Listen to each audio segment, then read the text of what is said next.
ขอโอกาสเสียงมันสะท้อนนะแก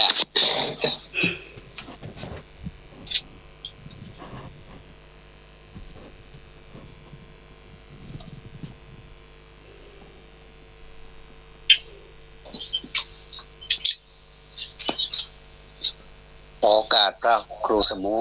วิสุวัตรวรกิจโจผู้อำนวยการสถานีวิทยุ 104.50 เมกะเฮิรตซ์วัดไฟนะครับก่อนนมัสการพระอาจารย์สมัครนะครับครับผมนมัสการครับผมเจริญพรคุณพิสมัยนมัสการและท่านผู้ฟังทุกท่านเนาะเจ้า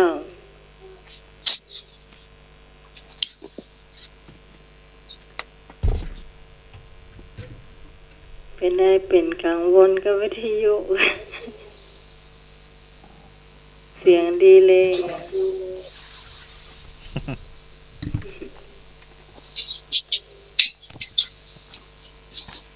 ใจสมอทอกมาได้จะเสียมาละเลยจะใส่ฟังที่อยู่แล้วก็เสียงสะท้อนเนี่ยเนาะเงียนเอาแต่ว่าวันนั้นใครมีเรื่องก็วันนั้นเนี่ยคนที่จับฉลากได้เนี่ยที่เป็นวิทยุของพระอาจารย์นะเพิ่นว่าเสียงดีขนาดเลยอันนั้นน่าจะเสียบหูฟังได้นะอยู่เครื่องน้อยๆนะจ้ะ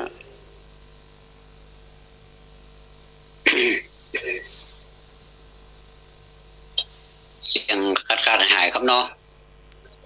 มาหายเหรอเสียงมาเต็มเจ้า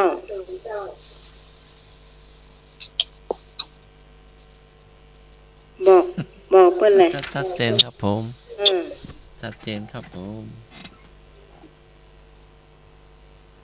ผมเข้าใจแล้วครับแต่ผมได้ยินอย่างนั้นแต่โอ้เป็นอย่างผมเสียงขาดหายเลยวันนี้ก็เป็นวันระลึกถึงพระคุณอันไพศาลอันกว้างใหญ่ของผู้ที่มีนามว่าครูนะซึ่งเราทั้งประเทศก็สรรเสริญคุณครูบอกว่าจะเป็นคลิปบอกว่าจะเป็นในการสื่อสารอย่างเนี้ยก็จะออกมาในลักษณะว่านักเรียนเกเรเมื่อก่อนนี้ผลสุดท้ายมาไม้เรียวหรือว่าไม้แส้ของครูนะสามารถกำราบเขาได้ในที่สุดมาเขาก็ไปกราบเท้าคุณครูทำให้น้ำตาตกได้เหมือนกันนะครับอาจารย์สมบัติครับผมทำให้น้ำตาตกน้ำตาหยาโดยที่ว่ามันมาจากไอ้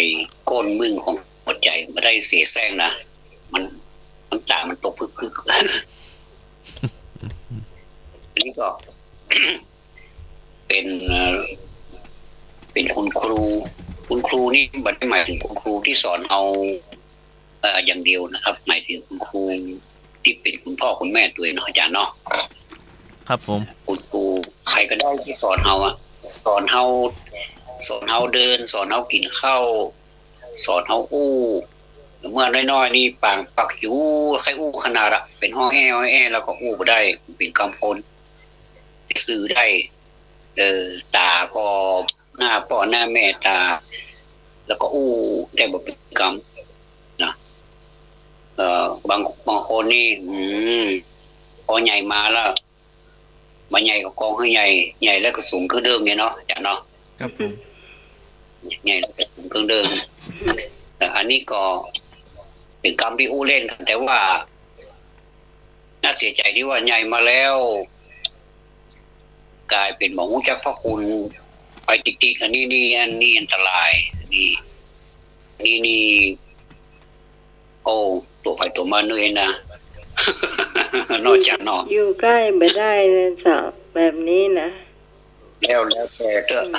แต่เนาะ เพราะว่า ราะว่าเฮาเป็นคนได้นี่ต้องคิดให้ดีๆท่านผู้ฟังทั้งหลายบอกว่าท่านไปทางนั้นน่ะคนไหนทางนั้นน่ะก็ยังมีครูกันทางนั้นเลยเนาะแล้วก็บางท่านนะแต่งกลอนสวยหรูเลยเนาะก็จะมีวันนี้วันเดียวเนอะอันพี่น้องทั้งหลายครูมีถึงว่าอย่าไปเข้าใจว่าวันที่16 มกรานี่วันเดียวก็จบกันไปเลยไม่ใช่นะไม่ใช่ใจโซดไปเลยแล้วมันมีการอย่างไรนะหรือว่าอันอย่างใดดาวเพราะคุณครูละวันเนี้ยแต่ต่อไปมาส่งกลางวันอีกสักอย่างละดาววันเดียวนะถ้าอย่างนี้นี่แย่ขัดเนาะช่วยกันลึกถึงครูถึงวันเนาะวันทางด้านพระสงฆ์ก็เทศกันก็จะนับทั้งเกี่ยวกับการสรรเสริญเพราะคุณนั้นยิ่งใหญ่อันยิ่งใหญ่ของโลกอ่ะอาจารย์เนาะก็คืออันยิ่งใหญ่ของโลกในมาถึงครอบคลุมทั้งหมดเลยก็คือมุมของพระสถาเทวมนุษย์สานังเนาะครับอันนี้นี่เป็นครูของโลกหมดเลยเนาะอันนี้เป็นครูที่หลุดพ้นวิมุตติละก็คือสุดนี่เนาะก็สถาเทวมนุษย์สานังแปลว่าอย่างฮะผมก็ว่าไปเลยนี่สอนอาจารย์แปลว่าอย่างอาจารย์สอนตึงเทวดาแล้วก็มนุษย์ทั้งหลายโอ้มุตนานามาจำได้เจ้าแต่แม้แต่จะไม่ใช่ว่าเป็นเฉพาะมนุษย์นะเนาะเทวดาและมนุษย์ทั้งหลายอันนี้นี่เป็นความหมายที่ยิ่งใหญ่เนาะคนเฮานี่ก็จะเป็นครูเฉพาะของมนุษย์เนาะแต่ว่าท่านอย่าลืมนะเมื่อปารมีแก่แล้วนะก็จะเป็นครูของมนุษย์แล้วก็เทวดาทั้งหลายด้วยเนาะเทวดาและมนุษย์ทั้งหลายด้วยท่านผู้ฟังทั้งหลายเชื่อก็ว่าขณะที่เรากำลังดำเนินรายการเนี่ยมีเทวดาฟังเราด้วยนะอาจารย์เชื่อก็น้องใหม่เชื่อก็มีเทวดาฟังเราด้วยนะยิ่งเขาเป็นเสียงทิพย์อ่ะมันไปได้ทะลุทะลวงไปหมดอ่ะเท่าที่เสียงมันจะไปถึงอ่ะแล้วไปพอข้ามไปทางต่างประเทศด้วยเนาะไปกันทั่วโลกนี่เป็นเสียงทิพย์นะเอานั่งก็งกอยู่นี่ทางคนทำอยู่นี่แต่ว่า เสียงมันได้ยินน่ะรูปของอาจารย์ธรรมะก็ไปโผล่เตียนต่างประเทศคนเดียว มีก็เอาอ่ะก็ที่ได้ยินก็เสียงบ่ได้อ่ะบางครั้งพระอาจารย์ก็ใส่รูปไปอยู่ครับตัวเนาะครับผมในวันนี้เขาก็จะหลายท่านก็แต่งกลอนในอย่างก่อนสรรเสริญพระคุณครูกันไปแล้วเนาะก็ขอหมู่เฮาได้ระลึกถึงพระคุณครูทุกวันเนาะอย่างที่ว่าเนาะไม่ใช่ว่าวันนี้วันเดียวนะครับคนอย่างก็คนว่าวันเกิดวันเกิดตัวเก่าไปพอวันเกิดพ่อแม่มาสนใจนะวันเกิดวันเกิดตัวเก่าแล้วก็พ่อแม่ก็มาสนใจเลยบอกไปกราบบอกไปแสดงความกตัญญูกตเวทีสักอย่างเลยอันนี้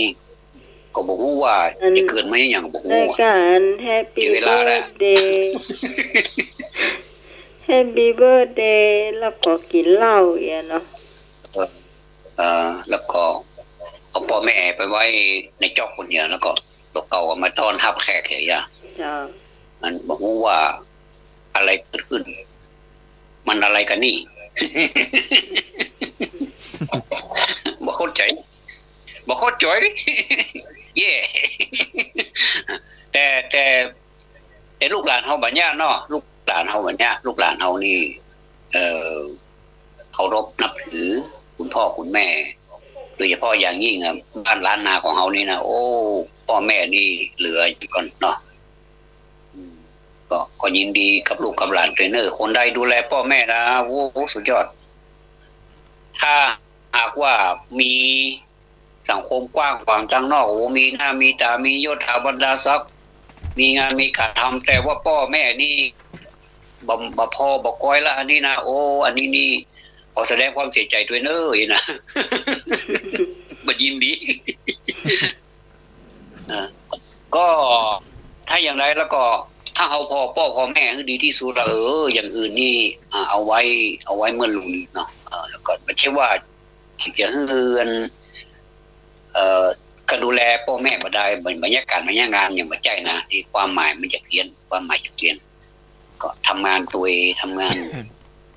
เมื่อท่านเลี้ยงมาตั้งแต่เฮาตีนฟ้าเต้าอย่างก็ปลาหอยก็ ตีนต้นจอดนี่ก็ว่า โอ้ยใหญ่มาเป็นงู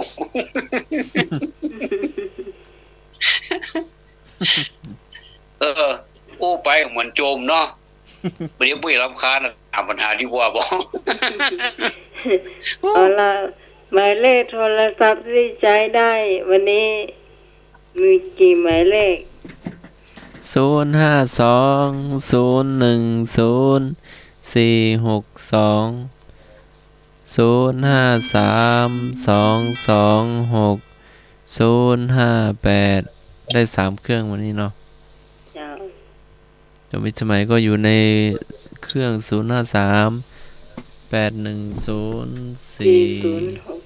053810406เจ้า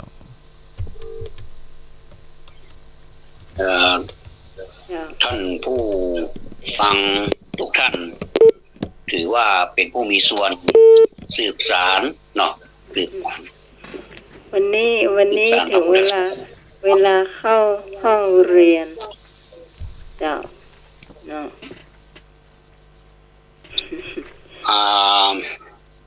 เนื่องจากว่าเราก็ได้ยินการเทศน์กันบ่อยเนาะแต่ประเดี๋ยวนี้ตับเต็มเป็นแบบอันแล้วแต่สะดวกแล้วแต่เวลาแล้วแต่กาลก็คือเวลาแล้วแต่เทศะก็คือสถานที่งานนั้นๆมีจะถามหมู่เฮาเนาะเป็นคำถามง่ายๆที่ว่าบกองฟังแล้วมันใส่คนถามเลยว่าเอามาถามอย่างนี้มันง่ายเงี้ยอย่างเงี้ยมันอาจจะง่ายมันใส่คนถามว่าอย่าพี่มันใส่เด้อมันใส่ก็ไปกินข้าวอย่าใส่มันกำลังจะมันอยู่ ถามว่าอันนี้นี่จะเป็นแบบวันนี้มาที่พุทธประวัติเนาะพุทธประวัตินี่เอาจะเอาศาสนาพิธีเขาพ่วงตัวก็ได้รุ่นน้องมันก็อาจารย์เนาะเขาเปลี่ยนบรรยากาศให้หน่อยเนาะถามว่าเทศมหาชาติเป็นการเทศชาดกใดโอ้อย่างอีเขามาถามไปกันนี่จะตอบคือฟังเลยเตรียมตอบเนอะกมโหสถอัลโลกอไก่ขอสุวรรณสามขอมหาเวสสันดรและก็งอมหาชนกโปรดฟังอีกครั้งหนึ่งเทศมหาชาติเป็นการเทศชาดกใดกมโหสถขอสุวรรณสามขอมหาเวสสันดรงอมหาชนกอยู่ใกล้ๆอย่างดินกี่จุดสักก่อนไม่ตอบไม่ได้นะบ่ผ่านได้เจ้าป.1 นะป.2 ถึงได้นะไม่ใช่จุดไปเนิ่นจุดคนถามมาแล้วพี่พรกราบไหว้สาท่านสมัครเจ้ากราบไหว้สาท่านทวัฒน์เจ้าสวัสดีน้องไหมสวัสดีธรรมชัยเชื่อทุกท่านนะเจ้าพี่พรตอบข้อคอควายเจ้ามหาเวสสันดรชาดกเจ้ามหาเวสสันดรนะพรเราเป็นรายแรกเลยวิ่ง100 เมตรนี่ตันพี่พรเข้าเส้นชัยหมดละแต่เป็นอย่างเนอะคนติดตามมาก็ยังได้อยู่ อันนี้เพิ่นฮ้องว่าเล่นวิ่งอย่าวิ่งผ่านเนาะเล่นเป็นทีมสวัสดีครับพอเจริญพรควายนะครับเวสสันดร มา ครับเอาข้อควายตัวพี่คอนเนอร์ครับ ตัวกันเนาะการกุย พี่หาย เอาละมาต้องพักแล้วเนอะโอ้มันแน่เนอะอาจจะซับขาเราก็ได้เนอะจุคนฟังกุย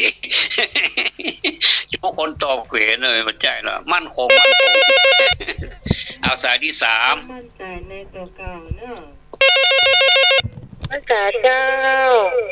ท่านธรรมะเจ้าท่านสมัครเจ้า เจ้า เจริญพร สวัสดีน้องหมาจวนหนึ่งตัวนะเจ้าหายเจ้าแม่กระตอบคอควายนะเจ้า ไม่เหมือนกัน เจ้า เอา ขอบใจเนาะ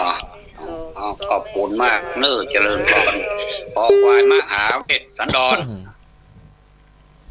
มหาเวสสันดร ทางดงเนอะเจ้าสายที่4เจ้าสวัสดีเจ้า เจ้ากราบนมัสการท่านทวัชเจ้ากราบนมัสการท่านสมัครเจ้าสวัสดีปีใหม่เจ้านะเจ้า เจริญ สวัสดีน้องต้นฝ้าย เจ้าน้องขอตอบคอควายเจ้า ออกควายเหมือนกันน้องต้นฝ้าย เจ้า จ้า สวัสดีเจ้า ร้องต้น กัน ขา เนาะต้นฟ้า เจ้าอันนี้ตำบล มาละ3ท่าน รานราชเจ้า 4ท่านอันที่5สายที่5เนาะ เจ้า โอ้ เจ้า เอาพระเวสสันดรครับ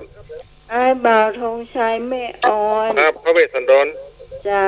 ขอให้สันดรนะธงชัยธงชัยนี่โดยสเก็ตเนาะ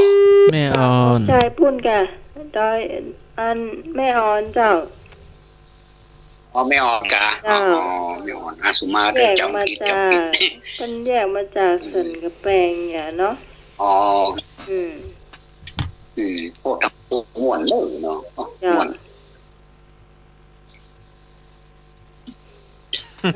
ท่านใดจะตอบแฮม1 2 3มาละ1 2 3 4 5ท่าน อืม เอาละบอกตาละเนาะตาเตอร์อย่าสมัยพี่รอนะตาเตอร์อย่า แม่จงดีแม่จงดีจะตอบก็ได้เนอะแม่จันทราจะตอบก็ได้เนอะเจ้าแม่สมศรีลุ่มวัดเนอะเจ้าตอบมาได้เนอะเจ้าหลายท่านอยู่เนี่ยยังไม่ได้ตอบอ้อยประโคงนะเจ้าเจ้านมัสการท่านสมัคร เจริญพร สวัสดีอาจารย์ธนวัฒน์ครับผม เจริญพรเด้อ ไอ้น้องพี่สมัยได้ไหม เจ้าอันนี้พะเยานะเจ้า ครับผมครับพระเวสสันดรนาดีสมณเณรรักเทศกลางคืนนั่นนะบ่ สันดอนนอ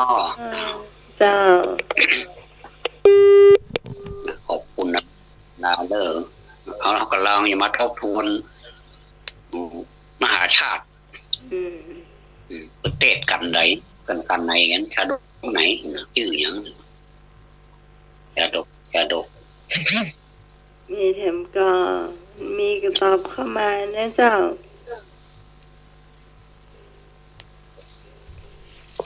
ถ้าผมมีแล้วก็จะ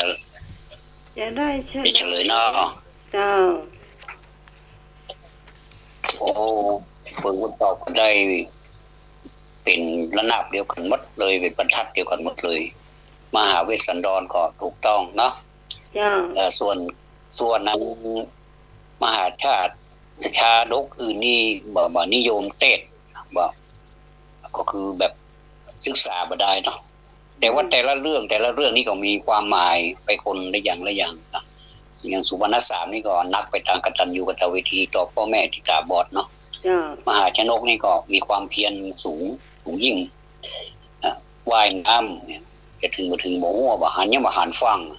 หันฟ้ากับน้ำอย่างนั้นอะไรยิ่งว่ายไปอยู่แล้วก็มโหสถนี่ก็ เก่งไปทางปัญญาเนาะแก้ปัญหาเฉพาะหน้าได้สารพัดปัญหาเนาะแล้วก็มหาเวสสันดรนี่ก็เด่นไปทางการมหาทานนั้นมหาทานคำว่ามหานี่หมายความว่ายิ่งใหญ่ก็คือทานนั้นยิ่งใหญ่ที่สูงสุดละเป็นขั้นที่3เนาะขั้นที่3ก็ขอบคุณทุกท่านเด้อตอบข้อคอควายก็ถูกแล้วเนาะ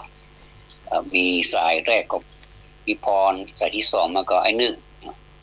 น้องใหม่จำได้ว่าไผ่พ่อพี่พรสายที่3แม่โสมที่4ก็น้องฝ้ายที่5ก็ไอ้บ่าวธงชัยก็ที่6ก็พะเยานี่มาไกลที่สุดสำหรับวันนี้เนาะอะไรเขาถามเอาม่วนบ่ได้ว่าอันได้ยินแต่ไปบ่อยว่าเทศมหาเจ้านั่นก็จะเป็นกันมหาวิสันดรเนี่ยมีความคิดเหมือนกันนะว่าเอาเทศมหาเจ้าเนี่ยเอากับมหาชนกเทศดีกว่า มันจะเป็นยังไงมันถึงจะม่วนนี่เหมือนเนาะเอาละข้อต่อไปอาจารย์สมัครนิมนต์ครับหรือว่าจะให้ผมต่อไปครับผมหรือว่าจะสักข้อเอาสลับกันก็ได้นะครับผมข้อท่านข้อนะเป็นบรรยากาศในห้องประธานอุปสมบทแก่พระมหากัสสปะใกล้รุ่งวันหนึ่งพระพุทธเจ้าเสด็จประทับที่ใต้ต้นไทรพหุปุตตนิโคตตั้งอยู่ระหว่างเมืองราชคฤห์กับเมืองนาลันทาขณะนั้นปิปะภาลิมานพตระกูลกัสสปะโคตซึ่งละทิ้งสมบัติออกบวชพร้อมกับภรรยาเดินผ่านมาเห็นแสงสัพพันนรังสีพระวรกายจากพระวรกายก็ทราบทันทีว่าพระพุทธเจ้าจึงเข้าเฝ้าอุปสมบทขออุปสมบทพระพุทธองค์อุปสมบทด้วยประทานโอวาท 3 ข้อว่า 1. เราจะเข้าไปตั้งความละอายและความยำเกรงในภิกษุที่เป็นผู้เฒ่าทั้งที่เป็นผู้ใหม่และผู้ปานกลางไว้อย่างแรงกล้า 2. ทำอันใดที่ประกอบด้วยกุศลเราจะเงี่ยวหูฟังตั้งใจฟังธรรมนั้นและพิจารณาเนื้อความอย่างรอบคอบ 3. เราจะไม่ละสติออกจากกายคือพิจารณากายเป็นอารมณ์โดยความเป็นของไม่สะอาดเพื่อถอนความกำหนัดในกายการอุปสมบทโอวาทปฏิฆหสูตรสัมปทาเป็นวิธีอุปสมบทพิเศษหลังจากที่อุปสมบทแล้ว โคตละมหากัสสปะบำเพ็ญเพียรในธรรมอย่างเคร่งครัดหลัง8 วันอุปสมบทก็ได้บรรลุพระอรหันต์อย่างได้รับยกย่องพระพุทธเจ้าว่าเป็นเลิศทางด้านใดกอไก่เป็นผู้เลิศทางยินดีในธุดงคคุณข้อขอไข่เป็นผู้เลิศทางด้านปัญญา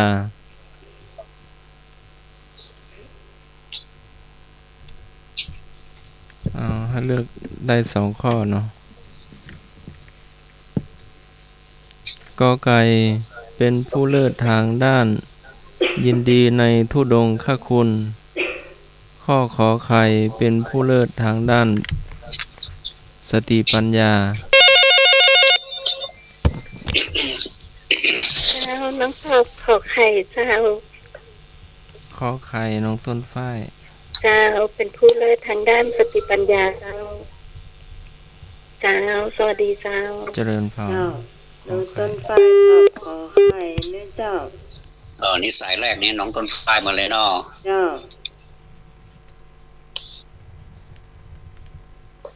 คือบวชได้8 วันนะเจ้าก็ได้เป็นพระอรหันต์นะอันนี้ตอนที่ตอนท่านสมัครเนอะว่าพระมหากัสสปะฮัลโหลเจ้าขอใครครับขอใครเหมือนกันในบ่าวทองชัย ครับสวัสดีครับ แม่ออน เจ้า052010462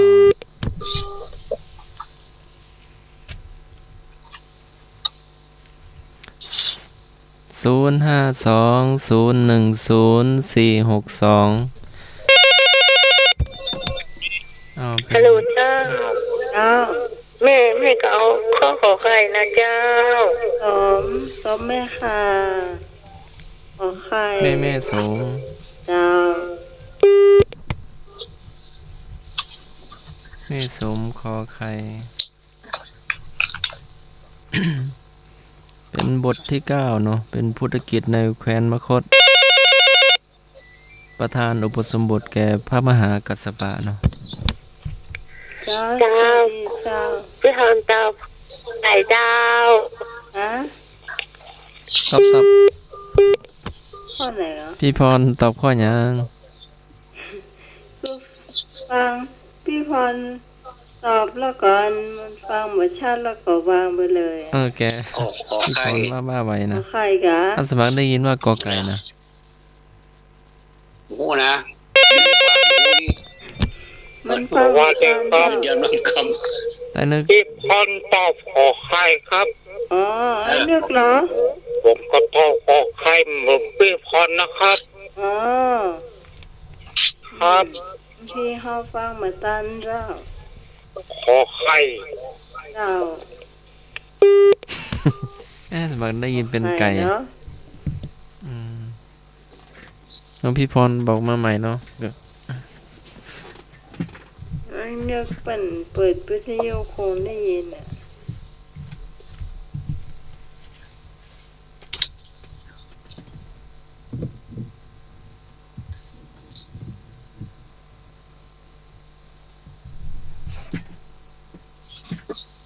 เจ้ามีเทมก็ มีแฮมกอ0520104622053226058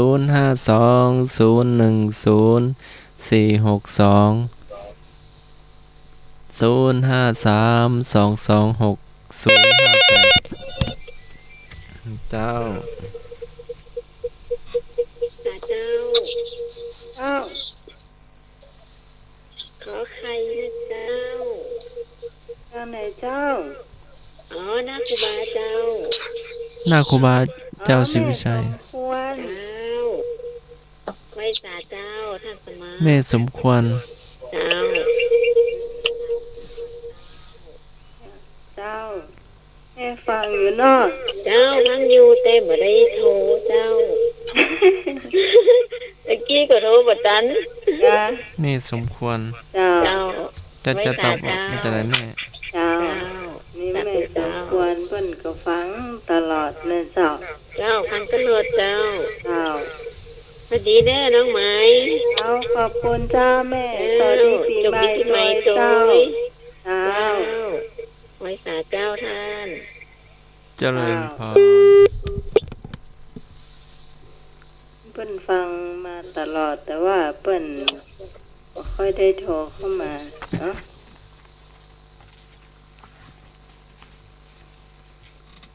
มีเทมก็ที่จะตอบเจ้า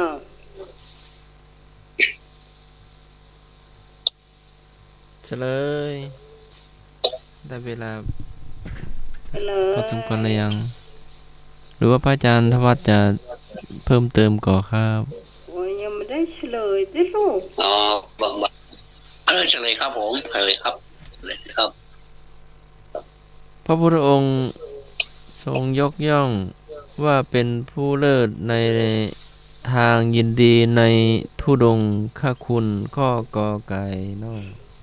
แต่ละคนตอบมาเป็นเส้นเป็นสายพิษหมดเจ้าอันสมัครทรัพย์ขาโลกนะเจ้าคุณผู้ฟัง พระอาจารย์ สำคัญลอกกะ ไม่ตามเพิ่มเติมได้เนาะครับผม อาจารย์ทรัพย์ขาลอกนะระวังไปบินบาตแล้วอาจารย์จะเอาซ้ายไปก่อนจะเอาขวาไปก่อนนี่ขาลอกเนื้ยุ่งเนื้อ ซ้ายย่างหนอขวาย่างหนอจะเป็นซ้ายย่างหนอขวาย่างหัวนี่ยุ่งเนื้อเสาขาลอกนะ นี่ก็ให้มันสมกับเป็นธรรมะคลายเครียดแล้ว ความม่วนกันในห้องธรรมดาเนาะปีมันนั้นนี่มันเครียดแล้วไปมั้งบ่เครียดแล้วไปก็บ่ม่วนเลยอันอย่าไปแล้วเด้อ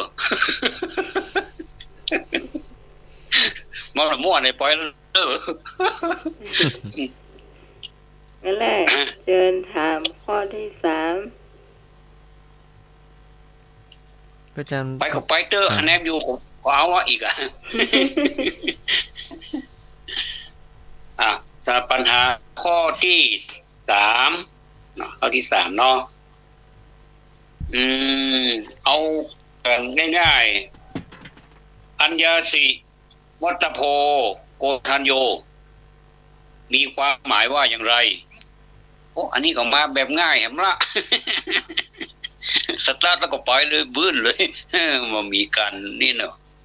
สบายอัญญาสีวัตโพโกนทัญโยมีความหมายว่าอย่างไรก็โกนทัญญะบรรลุแล้วหนอขอโกนทัญญะได้รู้แล้วหนอโกนทัญญะเห็นแล้วหนองอโกนทัญญะปลงแล้วหนอน้องใหม่ตอบขอควายจ้าน้องใหม่ขอตอบก่อนขอควาย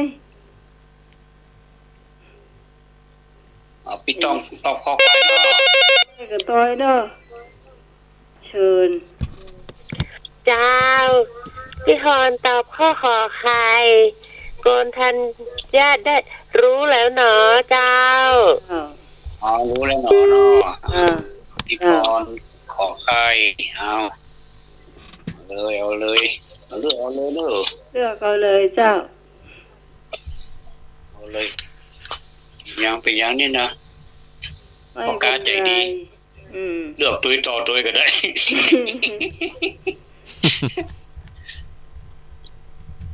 มาเลยพี่น้องทั้งหลายประเดี๋ยวนี้ถามปัญญาสีวัฏโพโกนทัญโยเด้อนี่มีถึงเทวดามีถึงมนุษย์ฟังด้วยกันนี้ ม่วนดีหรอประเทศไทยนี่ม่วนดี อาจารย์ม่วนก็ม่วนนะครับผมยิ่งเขาตอบบ่เหมือนกันนะยิ่งม่วนนะมาทำสายแล้วเนาะเอามาเจ้าเหมือนฟิปฮอนนะเจ้าเหมือนฟิปฮอนแก้ตัวถูกหัวเนาะโดยฟิปฮอนเนาะให้หัวว่าอัญญาโอคนทันโยได้รู้แล้วหนอคนจะบรรลุแล้วหนอมันมีตั้งหนอเรื่องเนาะมันอยู่ที่ว่าบรรลุได้รู้เห็นแล้วโปร่งแล้วเห็นไหมจากพ่อใดทำได้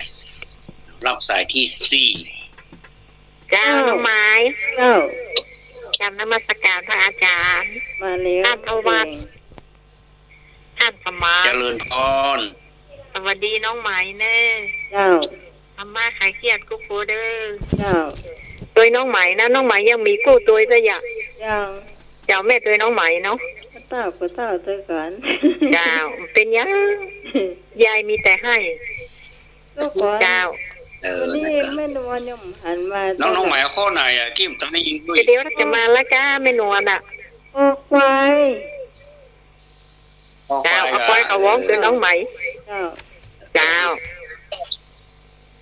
เพิ่นอู้จะดังยังไม่ได้ยินเตื้อว่า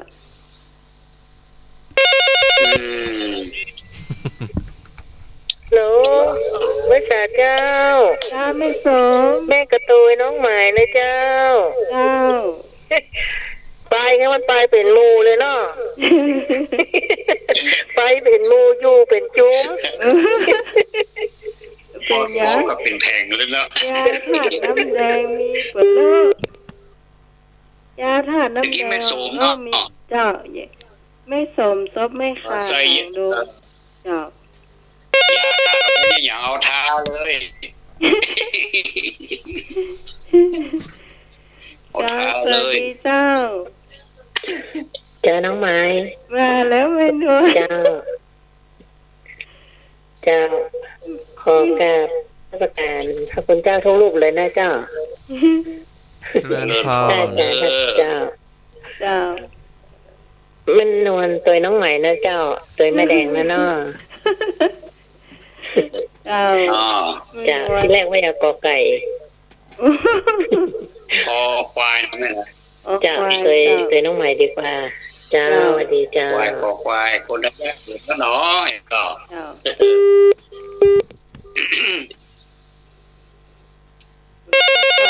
ฟังอยู่จากจะร่วมสนุกโทรเข้ามาเลย เจ้าปีใหม่น้องเคยปีใหม่ อ๋อรายการนี้ม่วนจะตาย เจ้าน้องต้น น้อ ฟ้าง นี่ ย ดิ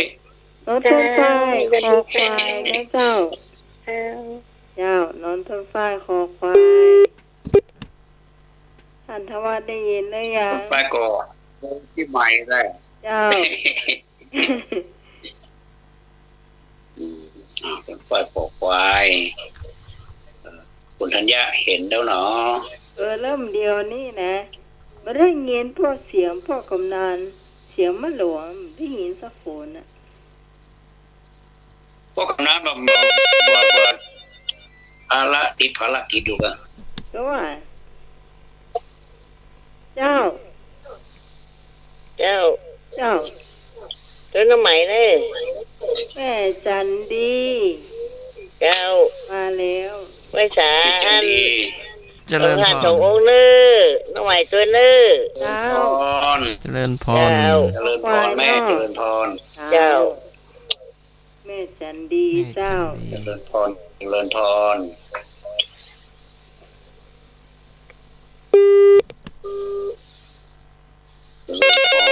ของเจริญในพร ฮัลโหล เจริญ เจ้าไอ้บ่าวทง โกรัญญาปรุงแล้วหนอครับ ฮะ ปรุงแล้วหนอครับ ปรงแล้วหนอ นี่ ครับอ ข้ ยู่ อ ข้อ ไหน ยังครับ นี่ข้อไหน ปรุงแล้วหนอ ครับ ก็งองู งองูปรงแล้วหนอ ลงแล้วหนอ อันนี้ไอ้เบา ธง อง ชัย ค์ชายแม่อ่อนเจ้า เนี่ยอ่อนโอเค แตกต่างนี่แตกต่างละ มาปุ๊บจะปรุงแล้วหนอ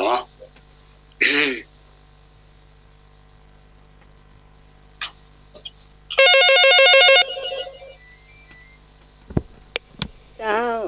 ครับผม เจ้า การอาจารย์ครับอาสวัสดิ์ครับผม เจริญพรนะโอ้โหแต่กี้เล่าหัวนะ เจริญพรได้เลย ครับอาเซียนทุกท่านนะครับ มันมีสตางค์วันมันหนีก็สว่าวันอยู่อ่ะ อันยังก็ แต่กี้เล่าหัวน่ะ ใช่อันเพิ่น ส ว่า ตางค์ แล้ว มันมีในโทรศัพท์นับวันมันหนีครับผม เอางองูครับผม สตางค์มีในโทรศัพท์นัก แต่วันมันหมีก็ เอา จะ งองูกะ สวัสดีครับ ครับผมงองูครับ งองูแต่มีเมียไม่รู้เนาะ ไปตัวไอ้บ่าวทองชายเนาะ ครับ อืม งองูของงองูมีปัญหาเด้อ ไม่มีปัญหาเดี๋ยวนี้สองคนไปงองูสองคนเจ้า มีก็ปัญหาทางกันนะอย่างอื่นมีปัญหาอย่างอื่น เจ้าอาเห็นหนึ่งสาย เจ้าท่านสมัครจะเอาใหม่เจ้า ท่านสมัคร ฮะ ท่านสมัครจะเอาข้อไหน อ๋อ รู้แล้วหนอ ก่อนถามสมัครข้อไหนกะ รู้แล้วหนอ ขอไข่ ขอไข่ขอไข่พี่พรก็ขอไข่แล้วอันนั้นสมัครก่อนจะสมัครก่อนเนาะด้วยเนาะ ครับผม เจ้า โดยหน้าหมาย โอ้พี่เอาคอควายนะ ปีนี้เขาอยู่สตางค์นะครับผมไม่นะ พี่เอาคอควายอ่ะท่านสมัคร ท่านมาขอไข่นี่ว่ายังไงนะครับผม ท่านทวัดขอไข่ว่าใดวะ ขอไข่ได้รู้แล้วหนอครับ ครับ เมา ครับ เล่นจ้ะ เล่นเล่นเต็มจ้ะ ก็ใครรู้แล้วหน ข อ อใคร เนาะ ครับ ได้รู้แล้วหนอครับ อัญญาได้รู้แล้วหนอครับ อัญญาโกณทัญญาอัญญาสิวัตโพโกณทัญโย ครับผมขอใครครับแม่สุรีโทรเข้าเครื่องนี้เนอะพระอาจารย์ธวัฒน์อยู่ในสายท่านสมัครอยู่เนอะ สุรีเนี่ยมั้ง แม่สุรีโทรเข้าเบอร์นี้เนอะ052010462เจ้า โทรเข้ามาเบอร์หน้าใหม่ตังวัดเนื้อเจ้า052010462 053226058เจ้าของหมายเลขเนื้อเจ้า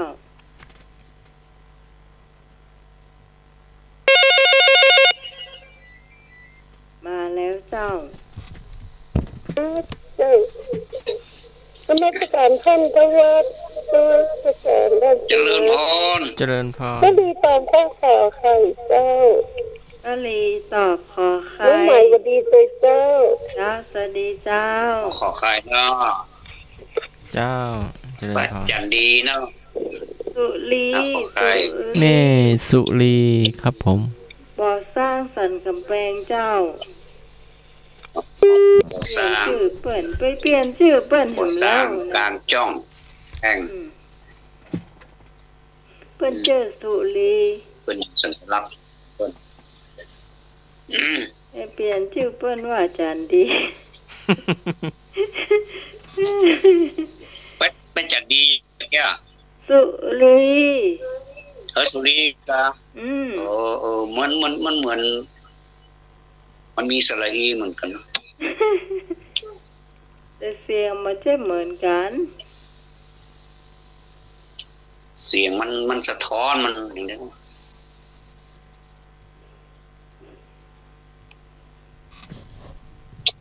เอาผมไปตอบแล้วเนาะจะได้เฉลยแล้วเนาะ เดี๋ยวนี้มีกากอไก่มามีแผลเอาเท่านั้นมีหมดอ่ะ เจ้า เฉลยเจ้า เห็นแล้ว ก็อันนี้นี่จะขอไปแล้วดื้อ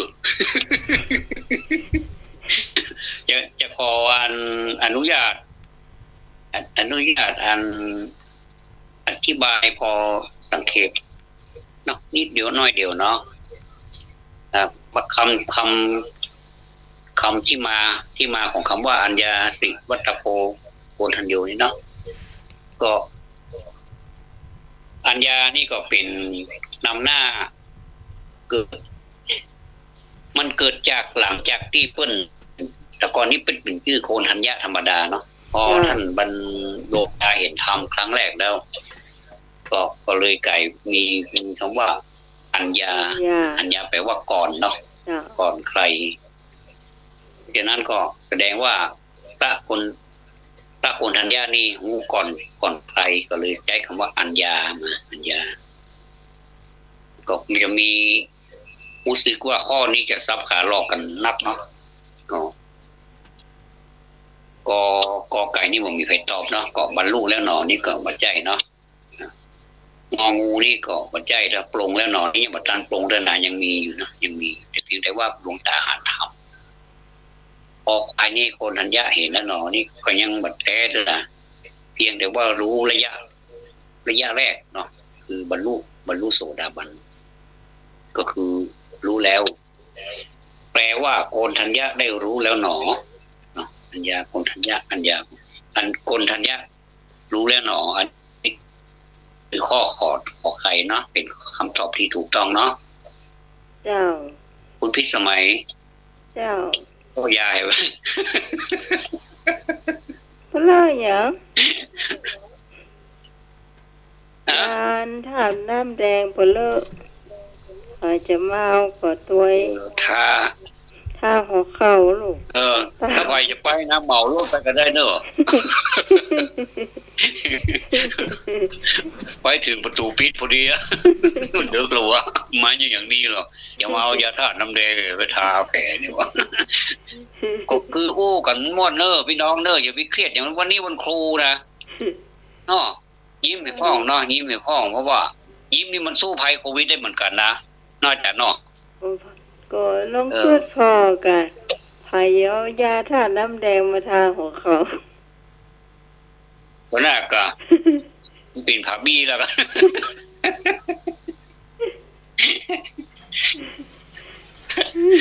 อาจารย์ครับผมยิ้มเป็นยาฆ่าโควิดครับผมเนาะสลับกันเนาะฮะเอาอยู่อาจารย์สมัครจะสลับกันก็ถามคำว่าแบบอย่างเงี้ยไปนั่นมาไปห้องน้ำสมัครว่าเป็นยาต้านโรคโควิดเฉยเลยก็ได้ยินพระอาจารย์ว่างั้นอ่ะว่าเฮายิ้มเนี่ยมันเป็นยาต้านโรคโควิดนี่เนาะเอารับสายนะครับเจ้าเจ้าพี่น้องเจ้าสวัสดีเจ้าน้องหมายเจ้านมัสการทุก2 ตน 2 องค์นะเจ้าบอกท่านทวาสนะขนมยุโรปลำขนาดเนอะวันนั้นที่ได้มานะฮะได้ขนมท่านทวาสพี่น้อยพี่น้อยน่าสารกาเขาเกียบน้องโมดเอากาแฟไม่ได้เห็นบอกเนอะเขาเกียบนะท่านทวาสแกนยุโรปเกือบตายเด้อโอ้แกนยุโรปเกือบตายโอ้ตายละพี่น้อยบอกลูกได้หลายกองเนาะอีเอากองเหรอยูโรเจ้าพี่นะเจ้ารบกวนเปิ้นเดี๋ยวเปิ้นจะโทรมานะเจ้าสวัสดีนะเจ้าขอบคุณพี่น้อยนั่งเด้อเจ้ามันนั่นแลกของขวัญกันเหรอเจ้าเขาเก็บหมดแล้วมันลำดีเอาเลยกินจนหมดจนเสี่ยงเขาเก็บเขากดตัดเม็ดเหมือนเนาะทอดเปิ้นทอดเองเนาะอันคนข้างเปิ้นข้างบ้านเปิ้นทอดเนาะกำลังเขาบรรยากาศเป็นพี่เป็นน้องกันเดียวกันเองเนาะม่วนแต่คนว่าม่วนนะคนมาหลายแต่ม่วนว่ะม่วนลืมแนะนำตนเนาะลืมแนะนำตัวเราก็ต้องสุมาภัยคนที่เพิ่นซ้อหาแล้วก็บับป้าไอ้น่ะอย่างไอ้ล้วนบ้านต่างรองอ้อเนาะซ้อมากับบับป้าแล้วก็เท่าก็โมโหจะว่าได้เบอร์ไม่แดงเพิ่นก็ได้ขอไว้จ้ะแต่ก็ตั้งปะคอยแหมที่เพิ่นไปซ้อหาตั้งสวนนี่นะเพิ่นว่าเอาตั้งพระป่าที่สวนแล้วซ้อหาบับป้าเจ้าเอาดูเพิ่นเถอะมันบอกไม่รู้จ้ะถ้าวันนั้นเขาก็เปิดเครื่องก็ต้องมาดังเลยเจ้าเอาไว้ปีหน้าฟ้าใหม่เจ้าเขาจะยกไปปุละวาดฝาหินต้องขนขึ้นขนล่องละเนาะตราบใดที่เขายังมีลมหายใจอยู่เนาะสู้เจ้าเอาเป็นคำถามพระอาจารย์อ่ะหรือพระสวัสดิ์เอาตกลงกันก่อนนะจ๊ะครับผมมาทำข้อตกลงกันก่อนครับผมก็ได้ครับเอาอาจารย์จะถามว่าผมจะถามเดี๋ยวเนี่ยครับผมถามก็ได้เนาะท่านสมัครถามนี่น้องท่านสมัครถามนี่จะไปถามยาวแล้วไปคำตอบสั้นไม่กี่มันเป็นลวดลายพุ่นอย่ามันเป็นลวดลายพุ่นคำถามยาวเป็นว่าคำตอบสั้นน้อยเดียวเจ้าอันนี้เป็นคำถามนักธรรมสั้นเอกเจตนาเพิ่นคือเฮาต่อจากคำถามพระอาจารย์ทวัฒน์คำถามแรกเนาะดูจันเอกกับซ้ำเนอะดู ถามว่าพุทธเจ้าตรัสเทศนาเวสสันดรชาดกที่วัดใดก็วัดบุพาราม ขอนิโคธาราม คอวัดเชตวัน งอวัดเวรุวัน จอวัดฝ่ายหิน โอ้โห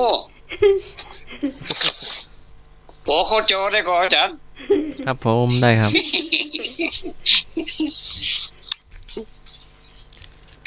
พระพุทธเจ้าตรัสเทศนาเวสสันดรชาดกที่วัดใดก็บุพาราม ขอนิโคธาราม คอเชตวัน งอเวรุวัน จอวัดฝ่ายหิน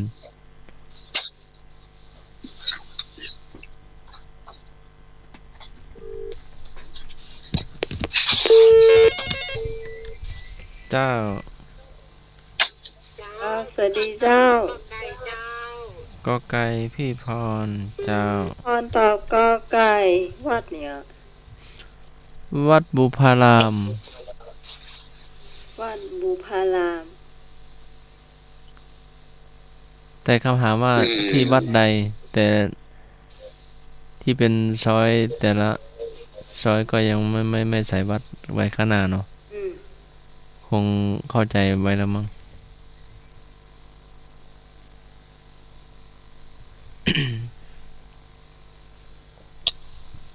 พี่พรตอบ ก็ไกลวัดบุพาราม พี่จะเอาข้อวัดเวรุวัน มันอยู่ข้อไหนมั่ว งองู เวรุวันนะ เจ้า เจ้า มาแล้วจ้ะสวัสดีท่านทั้งสององค์เจ้าน้องใหม่เชิญเจ้า เจริญพร เป็นหน้าใหม่แม่ยัง แม่สม แม่สม ศรี เจ้า ตัวไหมหน่อย เจ้า เจ้า องอุปัสสะมะมะกันนะ นะ งองู องอุปัสสะมะมะ โอ้ยังไม่กระจายกระจาย ง กั อน งู แต่ว่าครับ อันนั้ แล้ น วมากระจายกระจายเผื่อว่าคนนั้นถูกของเหยีย คือพวกกำนันมากระจายพ้องกาครับ พวกตัวนั้นกระจายลงนะเจ้า ฮัลโหล เจ้า ขอควายเจ้า ข้อ อั คอ ศรีคอควายนอ เจ้า เจ้า เจ้า เอาละกระจายแล้วเจ้า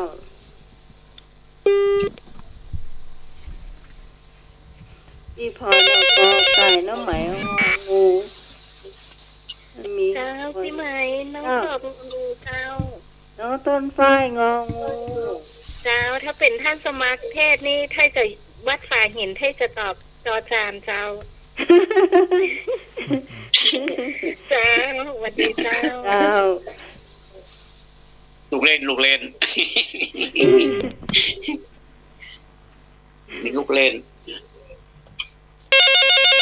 น้องต้นฝ้ายก็สบายใจแล้วมันมีใครรบกวน ครับผม เจ้า ขอไก่โกโอครับ ขอไก่โก้งอกไปต่อยพี่พร เอาลูก ก็เถอะ ครับ เจ้า ได้ยินแล้วเนาะมันได้ยินเบอร์แล้วนะกไก่โค้งเลยนะ เจ้า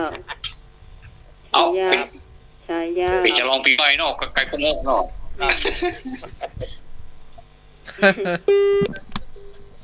ฉายาเจ้า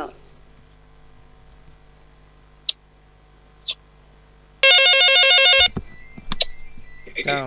เจ้า เจ้าน้องไหม แม่นวล จะไม่นอนเอางองูแต่น้ำไหมนะ เจ้า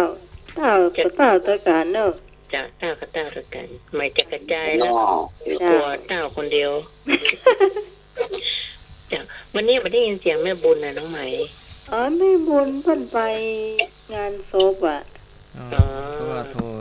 วันนี้รบกวนแม่นวลเนอะทำกับข้าวนะหรือพี่ จะ พร ไม่ได้ เน ยิน อะ เสียงแม่บุญก็งอบหายเหมือนกันนะเจ้าเนาะ เจ้าเพิ่นไป จะ แล้ว ไม่แดงมาแล้วเนาะ แม่แดงมาแล้ว เจ้า เจ้า จะตัวน้องไหมนะเจ้า เจ้า เจ้าสวัสดีเจ้า จะขอรบกวนพี่พรเตเนอร์ทำกับข้าววันนี้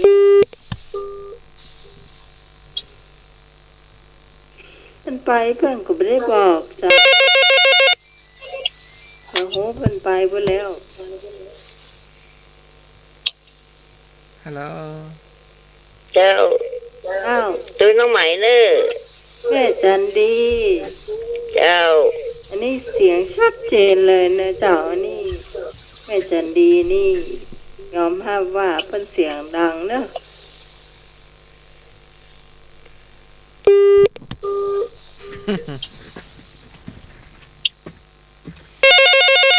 แถมมีสายเนาะเจ้า เจ้าน้องไหม ไอ้แดง แม่เอาข้อที่ถูกเนอะ เออ เอาตัวน้องไหมเอาตัวแม่นวลได้จ้ะ โอ้ งองู เจ้า ข้อที่ถูกนะเนาะ เต่ากับเต่าเตย ข้อที่มันถูกนะเด้อ ได้ถูกเอานะ เจ้า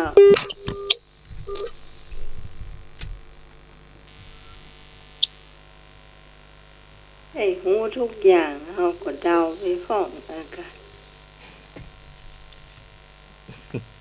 กระจายกันไปอ่ะก็เพื่อมันจะได้ถูกเนาะ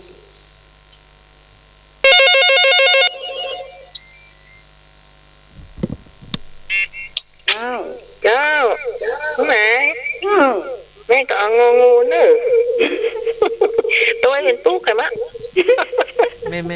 ม่หยัง สอง แม่ส ไป อง ทางใดเขาก็ปล่อยตัวก่อนเนาะเขาคู่ก็เข้าตัวก่อนเนาะ เจ้า ไปตัวกัน ไปด้วยกันเนาะ ลูกลากก็ย่ำน้ำย่ำโคปะ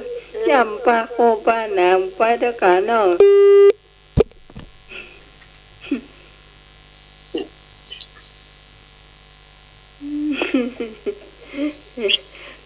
มันม่วนเย็นนี่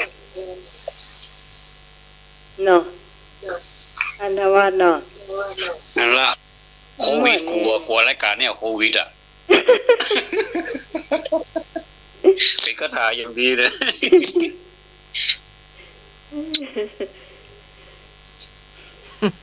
มีเดิมก็ที่จะตอบ แล้วก็โมเดอร์นอมีก็ หนักเหมือนกันนะเนี่ยแต่ละข้อเนี่ยคนตอบ กอ นะ ไก่พี่พรอ้ายหนุ่ยขอไข่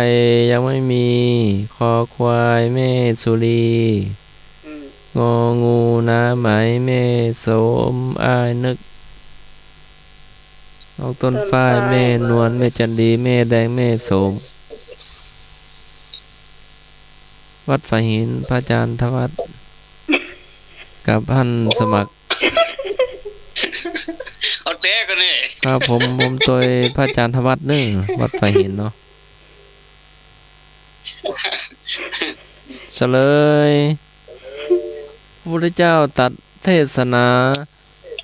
เวสสันดรชาดกที่วัดนิโคธารามขอไข่ มาดูสักค ไป น ได้บ้า เจ้าง อ่ะ มี ได้ไข่คนละแกนครับผม มือให้เจ้าสักคนน่ะข้ามหมดเจ้า นะ ถ้าสมัครก็บ่ถูกตัวพระอาจารย์ทวัฒน์ มีลูกสักคนละ อืม มีค วัด น นิ ตอบ โคร ก็ ธารา ใส่ มี คอควายงองูเจ้า อันผม ครับผมนิมนต์เสริมนะครับผม ที่ผมชอบวัดไฟหินนะอาจารย์ ครับ วัดไฟหินนี่มีต้นนิโครธก่อ มีแต่ต้น มีต้น มีต้น ต้นไทรนะกันเนาะ ต้นไทรมีครับ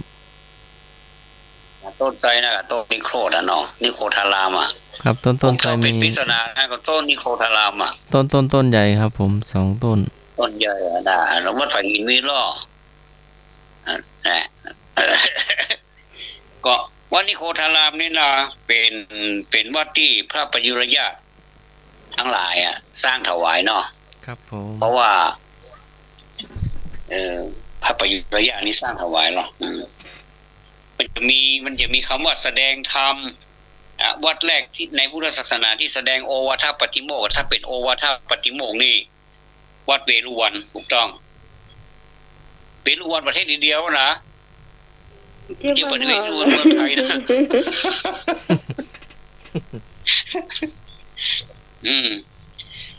ก็ผมวันนี้เนาะโควิดหายไปถึงเกิงเมืองวันนี้มันโกรธรายการอันทำว่าใครเครียดหรือเปล่า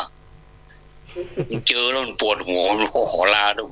บอกอาระบาดแถวนี้ลงว่านะย้ายฐานแล้วแบบนี้มันหายไปจัดหลายวันเหรอถ้าไปใครหายโรคโควิดนะฟังรายการนี้เนอะลืมหมดละลืมโควิดเลยอ่ะใช่ค่ะเอาข้อต่อไปเนาะอาจารย์จะถามอยู่ก็เขาเปลี่ยนคนเตื้อเนาะมนต์พระอาจารย์ครับผมเอาใหม่ถามสักข้อเหรอได้อ่ะก็เป็นเรื่องเลยเขาไม่ได้จบปริญญาใช่เขาไม่ได้จบอันนักธรรมอีกว่ามันผิดมาถามเขาก็จะถามก็ได้เนาะ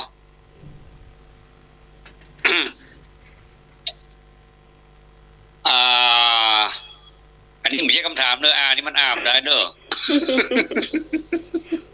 นี่เข้าใจว่านี่คือคำถามไม่ใช่พระพัทยะเอาละเนอะปดโทษโคนละเมืองกันอาจารย์ถามเมื่อกี้เลยอ่ะพระพัทยะมักจะเปล่งอุทานอยู่เสมอว่าอะไรไปหูแต่มันเพื่อจะตอบอยู่4 ข้อเนาะก็ทุกหนอทุกหนอหรอพระพัทยานะขอดีหนอดีหนอแล้วก็ขอสุขหนอสุขหนออีหรอกับงอวุ่นวายหนอวุ่นวายหนออีหรอก็คือกอไก่ทุกหนอทุกหนอขอไข่ดีหนอดีหนอขอควายสุขหนอสุขหนององูวุ่นวายหนอวุ่นวายหนอตำราพยาศาสตร์แห่งเรื่องนะก็แล้วแต่ท่านเนอะอันนี้พระพัทยะเนอะมักจะเปล่งอุทานมาเลยเจ้าพี่คนเติมข้อกอไก่เจ้าทุกหนอทุกหนอเจ้าทุกหนอเนาะ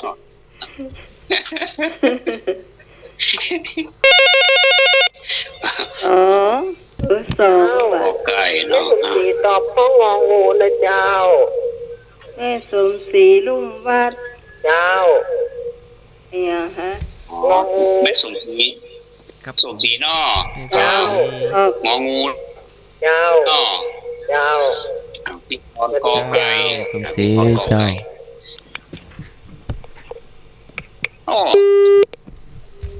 คนนี้มีลุ้นเฮ้ยก็บอกว่าตอนที่เป็นเขาจะไม่รู้คนไหนนี่มันมีลุ้นอ่ะก็บอกว่าตอนที่เป็นเพลงออกมาเนี่ยมันนั่งกับเพื่อนเนี่ยเพิ่นจะยิ้มนะก็ว่าเพิ่นจะหน้าจดกาเขาหวานนะขอควายเจ้าควายเจ้าสุรีก็เจ้าแม่สุรีขอควายขอบคุณมากเลื่อนออเดอร์ล่ะนี่ค่ะขอไข่ขอไก่ก็ผ่านไปแล้ว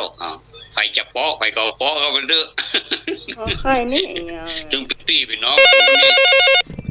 เอาไปใส่แล้วเนาะเลยไอ้นึกงออย่างครับท่านครับงออย่างครับงองูว่าได้ครับวุ่นวายหนอว่ะวุ่นวายหนอเอาวุ่นวายดีกว่าวุ่นวายเจ้ามันวุ่นวายมันยุ่งลุงลังเลยเนาะ เจ้าสวัสดีเจ้าสวัสดีเจ้า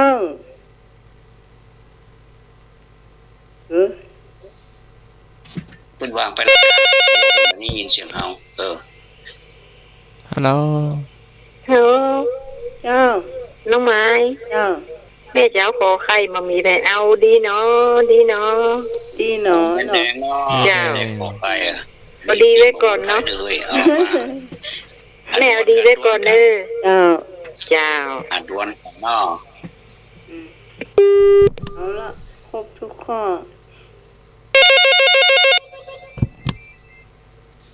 โอ้นี่มาพร้อมกันเนี่ยอ๋อมันได้ยินเสียงสะท้อน ด้วยไอ้อย่างไงเขา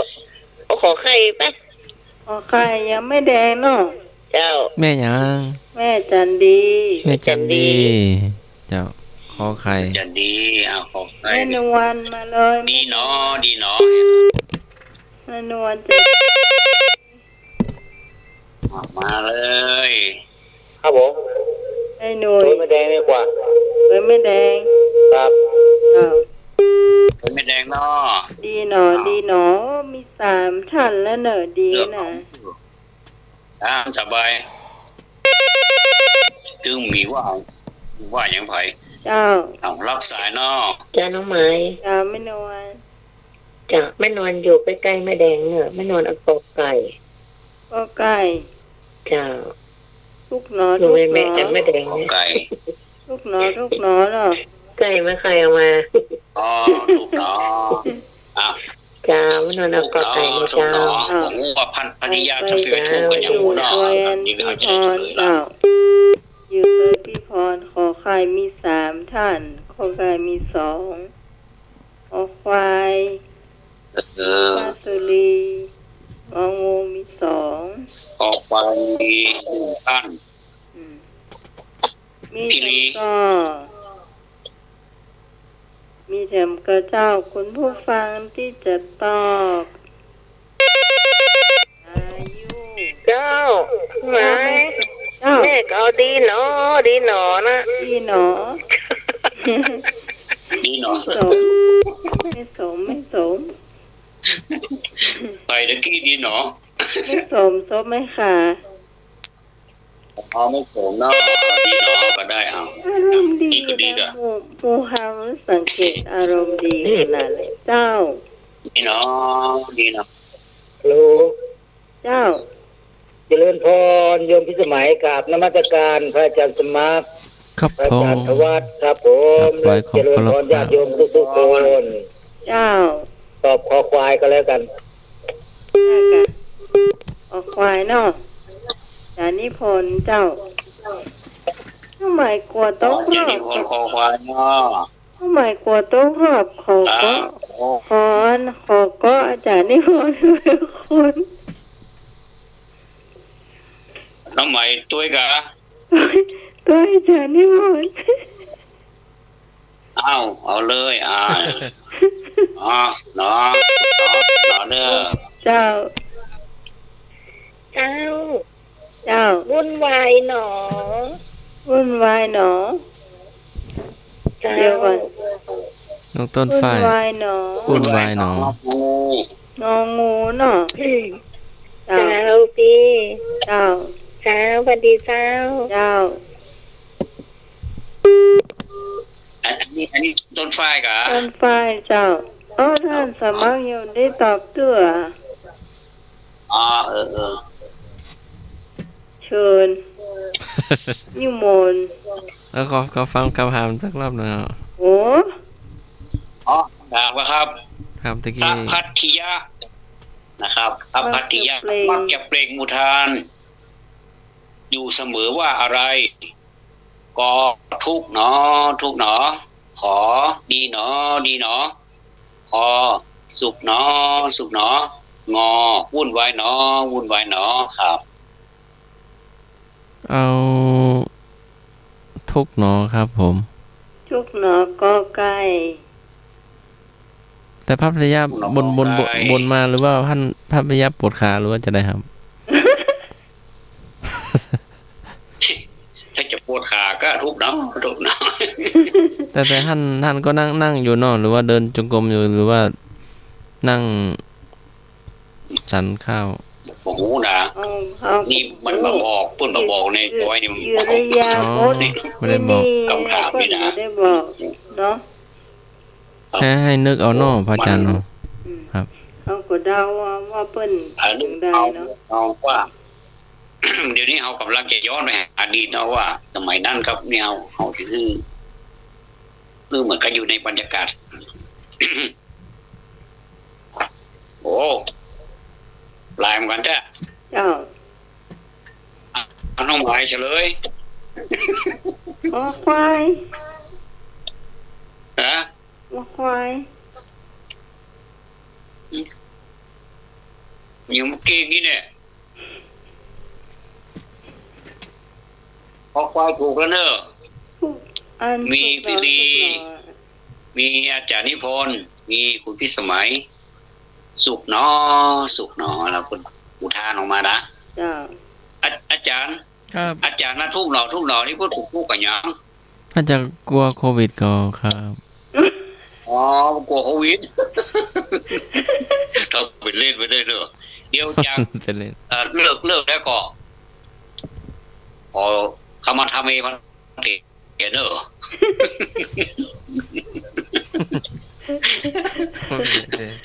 ท่านผู้ฟังเฮาเอามาเพื่อมีความสนุกสนานกันบ่ได้เนาะเกิดอรรถรสอย่างขึ้นมาเนาะเป็นการแก้ความเครียดความเนาะบ่สบายใจที่เฮาประสบกับไอ้โรคภัยไข้เจ็บปีว่าโคนี่นะโควิดนี่นะเนาะเป็นว่าพระพัทธิยะนี่สุขเนาะแต่ว่าเนาะท่านเราไปอ่านพอเนาะท่านลองไปอ่านพอว่าเปิ้นทานออกมาอย่างนี้แต่เนาะ รายการเนาะฟังรายการธรรมะใครเครียดก็สุขเนาะสุขน้อยเนาะ สุขเนาะย่านิมนต์อาจารย์มาเอาสลับกันไปสลับเขาว่าหมดเวลาแล้ว ยัง มีอยู่อ่ะ อืม วันนี้เอาเข้าก่อนเวลารู้เนาะ อืม อ้าว โอ้ อาจารย์ละ เวลาอยู่ เยอะจัง แต่ท่านสมัคร อาจารย์ถามได้เนอะยกเว้น พระ ห้ามถามโดเรมอนเนอะ ครับผม ภิกษุรูปใดได้รับพุทธยากรว่าเป็นพระศรีอริยเมตไตร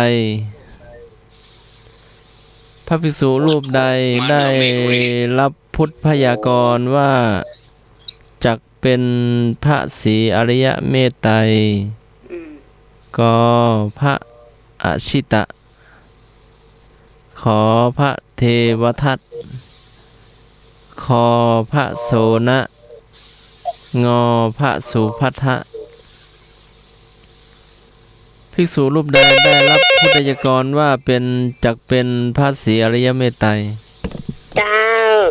พี่ฮอนตอบข้อกอไก่เจ้าอชิตะเจ้า เจ้า มาให้หน่วยตอบมาเลยให้หน่วยไปเฮียนอยู่แล้ว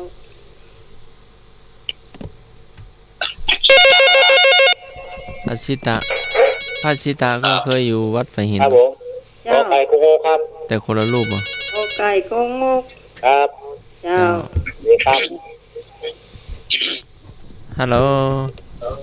ครับผมนายธรรมะ เจ้า เรื่องเนอร์ อ๋อหนุ่มเบี้ยวมาแล้ว ครับขอไก่ครับ โอไก่ หนุ่มเบี้ยวหนุ่มแว่นดำกอไก่พระชิตะ ขอไก่ เนาะ ครับ เจ้า พระชิตะ ไว้สาครับ เจ้าเจริญพร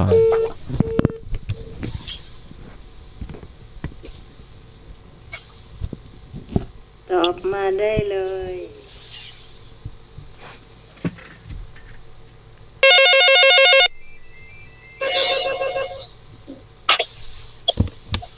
สวัสดีครับ ไอ้เรื่อง ผมตัวเป้ากำนันนะครับ ไปพ่อกำนัน ตัวเป้าก กันน้องหนุ่ยครับ เพิ่นเฮียนอยู่เหรอ พ่อกันหน่อยตอบข้อหยัง กอไก่ ข้อไก่กะ ออกออกไก่โก้งอกนะกะ อืม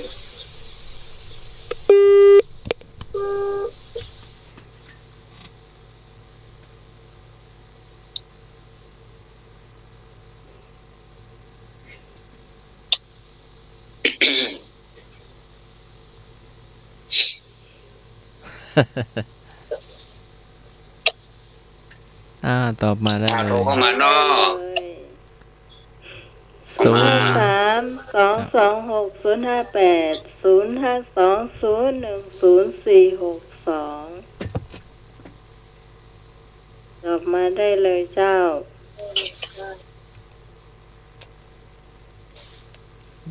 หมดหรือยังมีตอบมา4 ท่าน หมดแล้วอาจารย์เพิ่นจะได้เลยแล้วเนาะ ครับผม ภิกษุรูปใด โยม โทรมาใหม่เนอะก็นึกว่า ก็นึกว่าหมดแล้วเนาะ มาเลยเจ้า เดี๋ยวเอาข้องลองงูนะเจ้า ก็กะ แม่ เจ้า แม่สม ไม่สุขสีเจ้า แม่ ส ส ม ม ศรี ศรีลูกวัด รูปวัดไฟหิน เจ้า เจ้า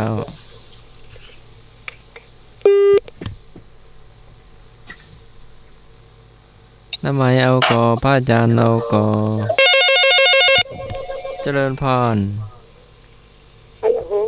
เจ้า น้องไม้เดี๋ยวขอไข่ ขอไข่ ขอไข่ป้าสุ เดา รี ค่ะ ป้าสุรีขอ เดา ไข่ ขอไข่ เจ้า ป้าสุรี แบ่งกันไปอ่ะ พระเทวทัต โอ้ย พระเทวทัต เปลี่ยนกอพระเทวทัต เพี้ยน ขอ มา ไข่ เอา พระเทว เอา ทัต ข้อไฟก็ได้เจ้า คอควายพระโสนะเนาะ เจ้า เจ้าเจ้า พระเทวทัตที่ตาย ภิกษุรูปใดได้รับพุทธยากรว่าจะเป็นจักเป็นพระศรีอริยเมตไตรคือพระอชิตะกอไก่ กอ ถูก ไก่นี่เจ้า โอ้ตอบถูกไปหลายท่านเนาะ อ้ายนึกพี่พรหนุ่มเบี้ยว ไอ้หนุ่ย พี่หนุ่ยเนอ ไอ้หนุ่ย เจ้า ไอ้หนุ่ยนี่ตอบผิดนี่มันได้ละไปเรียนโดยตรงเจ้า ที่ธรรมดาแน่นอนก็เก่งกันทั้งนั้นเนี่ย อืม เฮ้ย อืม มาท่านทวัดมาสักข้อมา ของพ่อเนาะ เอาละวันนี้เราก็พูดถึงพระอนุพุทธะกันทางนั้นเนาะ เจ้า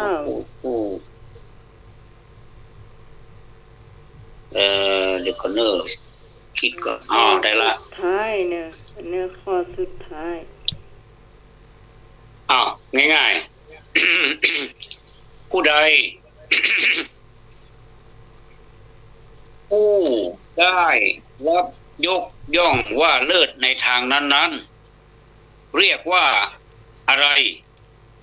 what วัด ผู้ใดรับยกย่องว่าเลิศในทางนั้นๆ เรียกว่าอะไร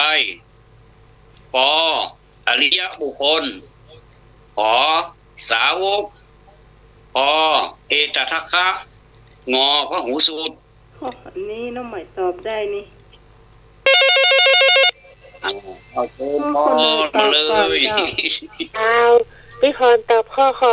ควายเจ้า เอกคทะเจ้า เจ้า ตทัคคะ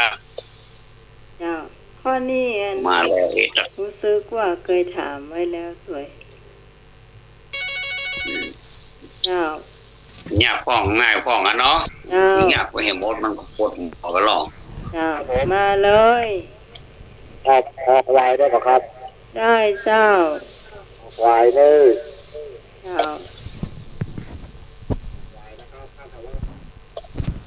เจ้าหนุ่มเบี้ยว เจ้า เจ้าเจริญพร เดี๋ยวเลิก เข้ามาไล่เลยสายว่างแล้วเจ้า ที่ไป น้องไหม อ้าว เอาข้อกอไก่เจ้า ฮะ เอาข้อกอไก่เจ้า ข้อไก่ เจ้า ข้อไก่นี่ไอ้หยังหูเนาะ อริยบุคคล อริยบุคคลอันนี้แม่สมศรีลูกว่า อ้าวพัดตามใจเนอะตามที่ท่านคิดก่อนไม่สมศรีนี่ไผก็สุภาพบุรุษเนี่ย เปรี้ยวหนุ่มเปรี้ยวครับผมหนุ่มแว่นดำ มาโรงเรียนข้อไหนอ่ะ ออกคอควายสวัสดีเจ้า ข้อควาย เดี๋ยว เจ้า เจ้าว่าใด ข้อควายนะเจ้า เจ้าแม่นวล แม่นวลกา เจ้า ไม่นุนข้อควายนะเจ้า เจ้า ข้อคอควายเจ้า เจ้าดีเจ้า เจ้า ไม่นวลอ้อขอควาย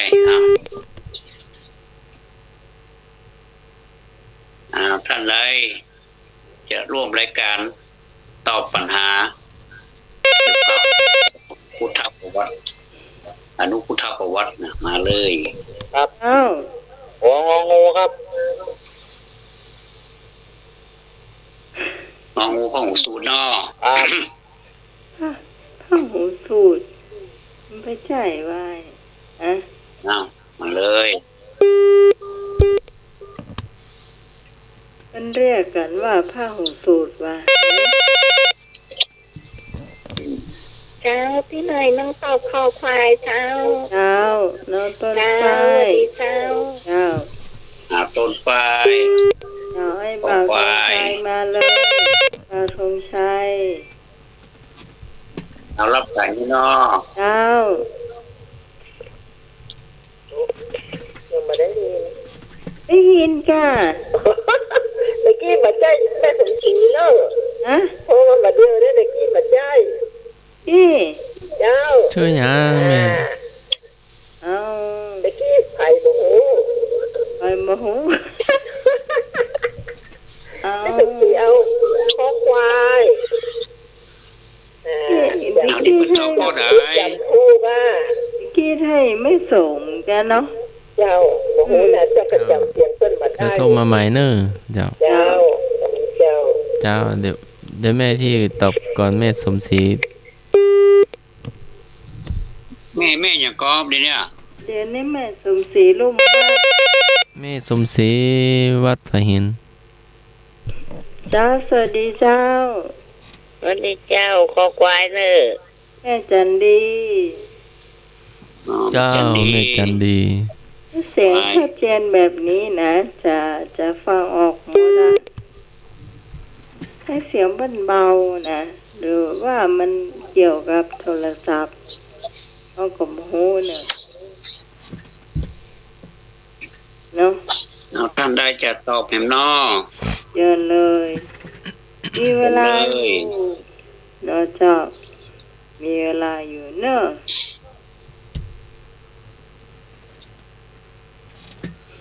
ตอบได้เลย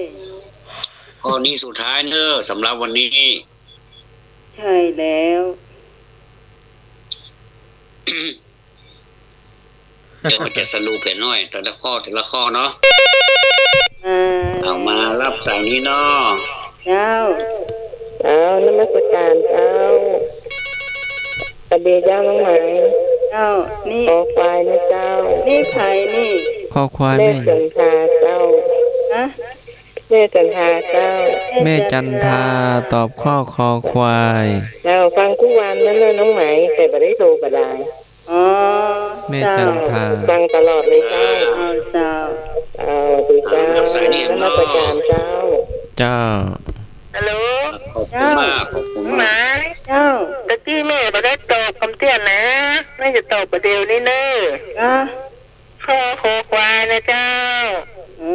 อันนี้ไม่สม แม่หยัง ไม่สมซบไหมค่ะ ไม่สม ไม่สมขอควาย เอาล่ะตะกี้ปัญหาตะกี้ไผ่ตอบว่าหู ขอควายนักขนาดเนอะ เออ ข้อนี้ขอ ควายนักขนาดเลย เจ้ามาเนอะคุณผู้ฟัง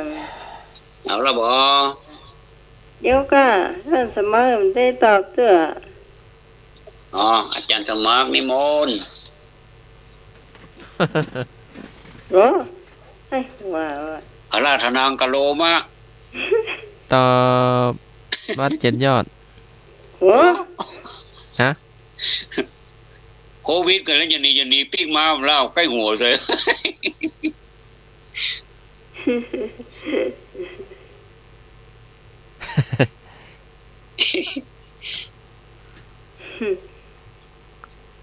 ข้อกอไก่ก็ได้นะ ก็ไก่อริยบุคคลนี่นะครับ ผม ครับ เอาไข่เหรอ ขอไข่สาวก เอาควาย ขอควายเอตทัคคะงองูพหูสูตร เอาก็เอาเอตะทะคะ แต่คำถามนี้ว่าจะอะไรนะอาจารย์ คำถามว่าผู้ได้รับยกย่อง ว่าเลิศในทางนั้นๆเรียกว่าอะไร อ๋อเอตทัคคะครับผม น่ะกะ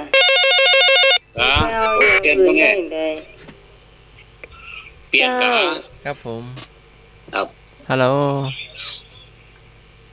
เจ้า ฮัลโหล ว่าจะได้ ว้าวบางทีก่อนสัญญาณบดีก็ยังได้กับบดีรับสายนี้เนาะ เจ้าฮัลโหลตอบเลยเจ้าอยู่หน้าไม้แล้วเนิ่ง เจ้าน้องไม้ เจ้าไม่แดง ฮัลโหล ไม่ได้ตอบว่าได้ น้องไม้ เจ้า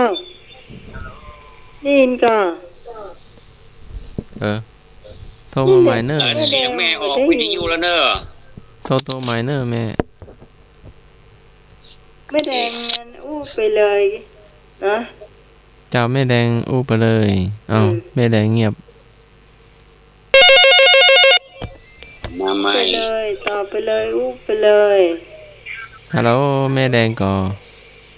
เจ้าแม่อู้ไปเลย ฮัลโหลแม่อะไรยัง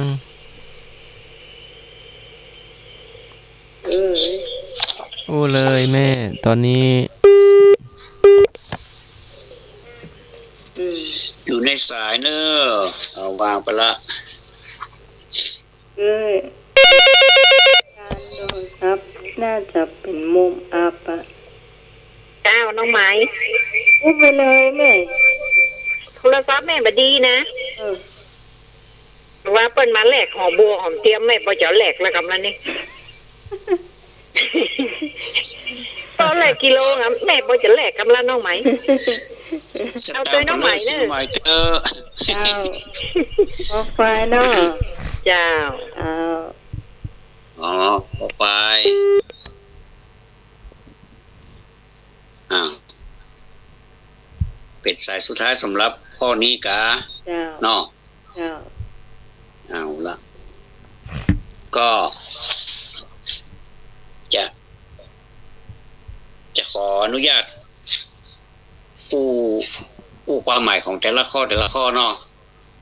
กอไก่อริยะบุคคลอริยะก็แปลว่าผู้ประเสริฐเนาะบุคคลผู้ประเสริฐเนาะนี่ขอไข่นี้สาวกกะแปลว่าผู้ฟังอย่างเฮาท่านทั้งหลายนี่ก็คือเป็นสาวกอะคือผู้ฟังเนาะคือเป็นผู้ฟัง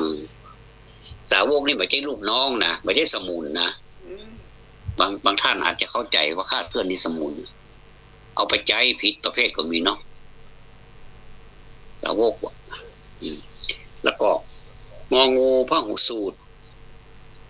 นี่หมายถึงผู้ฟังมากเนาะสุตตะแปลว่าฟังพหูแปลว่ามากเนาะแล้วก็มันจะมีข้อคอควายนะเอตทัคคะแปลว่าผู้เลิศอักขะแปลว่าผู้เลิศเอตทัคคะแปลว่าผู้เลิศใดด้านหนึ่งอย่างเฉพาะด้านอย่างภาษาลิบุตรนี่ เลิศทางด้านปัญญาอย่างพระโมคคัลลานะนี่เลิศในด้านมี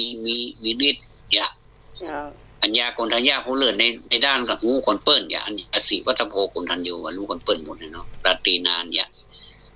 ก็เพราะฉะนั้นนี่บอกเป็นที่น่าสงสัยว่าคอควายนี่ถูกต้องเนาะเอตทัคคะแปลว่าที่ว่ายุย่องว่าเลิศในทางนั้นนะเรียกว่าอะไรนะก็คือคอควายเอตทัคคะเนาะ เจ้า ก็ขอบคุณทุกท่านที่ให้ความสนใจเนาะ ท่วมทน ก็ เนาะ ส่วนหนึ่งที่เราตอบถูกกันนี้บ่ใช่ว่าท่านฟลุกนะท่านหูจากการท่านที่ท่านศึกษาแล้วก็ท่านเป็นพหูสูตรนะฟังนักแล้วก็ศึกษานักความจำก็ดีเนาะขอให้ความจำนี่ดีไปตลอดเนอะถ้าหากว่าเฮ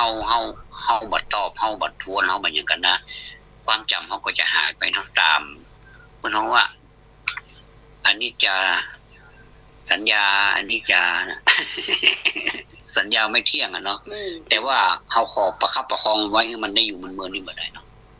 ขอบคุณทุกท่านอนุโมทนาเนอะ เจ้าต่อไปเราจะไปอาหารการกินเนาะฟังแล้วจะไปขยากกี่ข้าวเนาะ แม่นวลเจ้าวันนี้แม่นวลจะมาทำหน้าที่ก่อนต่อไปจะเป็นวิพรนะเจ้าว่าจะไปหาเงี้ยฮะ เอาล้ำเหลือนั่น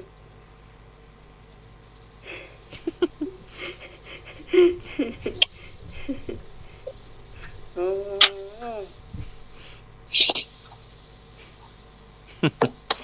แม่นวลเจ้าเดือนเนอะมาตั้งหมายเลขไหนมาตั้งหมายเลขถ้าสมัครก็ไม่ได้มาตั้งหมายเลขน้องใหม่ก็ได้เนอะไม่นวลเดี๋ยวก่อนเนอะเราต้องหมายเลขนี้นะเจ้าซับให้ศูนย์ไปดูพูนเจ้า จ้าน้องไม้ เจ้า แล้วแม่บุญมาเจ้าวันเนี่ย มีบุญเพิ่นไปงานศพนครสวรรค์พุ่น โอ้นครสวรรค์เบิ่งจ้า ไปไกลตรง อ๋อจ้า เจ้า วันนี้น้องไหมวันนี้แม่นอนยำบะเขือบ่เจ้ามะเขือยัง บะเขือเปล่าอ่ะ มะเขือแก่นใหญ่ๆนะคะ เจ้า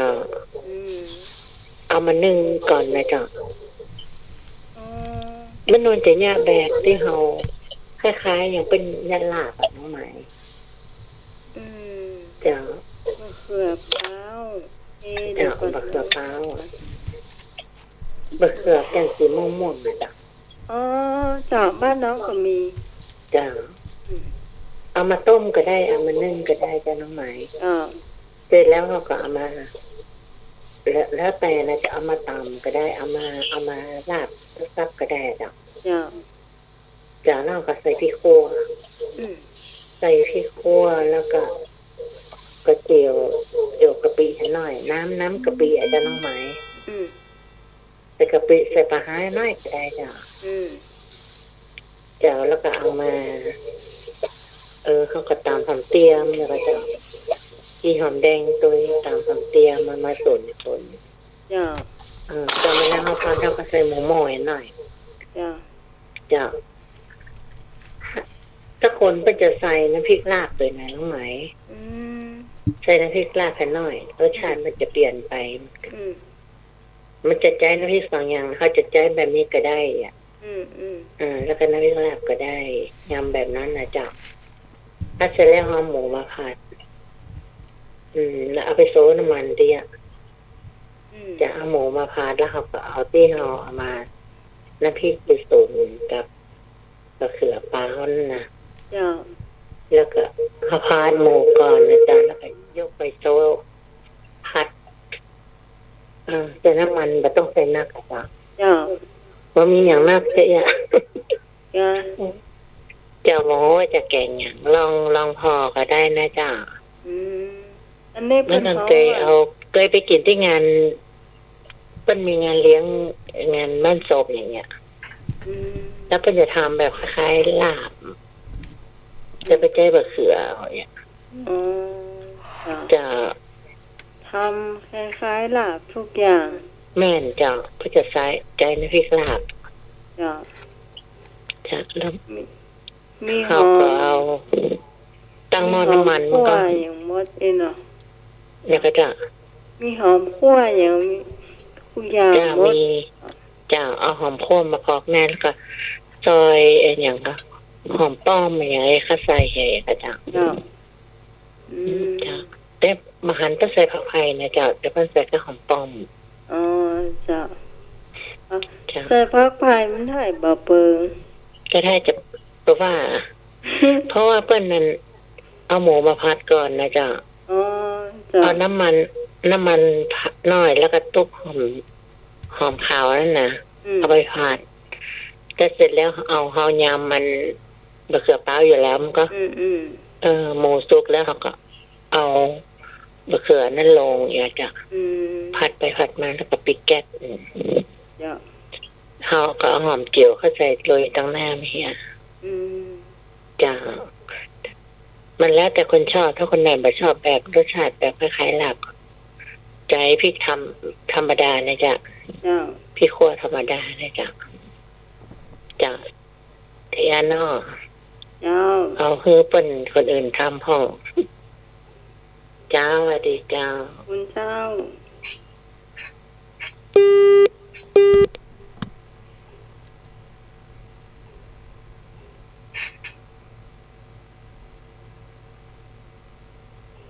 อันทวัดจิ้มหรือยัง ย่างอยู่ตัวกันอ่ะ อยู่ตัวกันอ่ะ อาจารย์จะจำวัดแล้วเนาะ ครับแล้วครับ ดับปิ้ง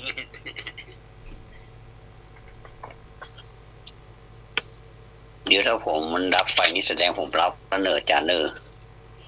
นี่ก็ฟังอยู่เนาะ จ้ะอ๋อพี่พรจึงมาดักปิ้งพี่พรโทรเข้าไปได้เนอะเปิดกล้ามบ่สามารถติดต่อได้นะเจ้าพี่พรถ้าได้ยินเสียงนี้แล้วก็เปิดโทรศัพท์กำเนอะ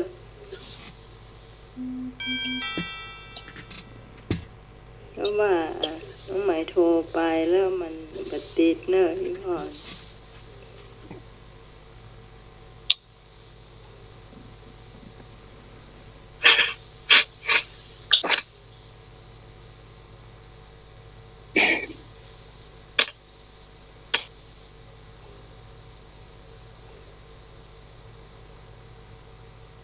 พูดไปก่อนเลยท่านสมาท่านฟ้าพูดไปก่อนเดี๋ยวเขาเนี่ย ช่วงนี้ก็ช่วงหน้าหนาวเนาะ ก็ห่มผ้าห่มหนาๆใส่เสื้ออุ่นเนาะ เสื้อกันหนาว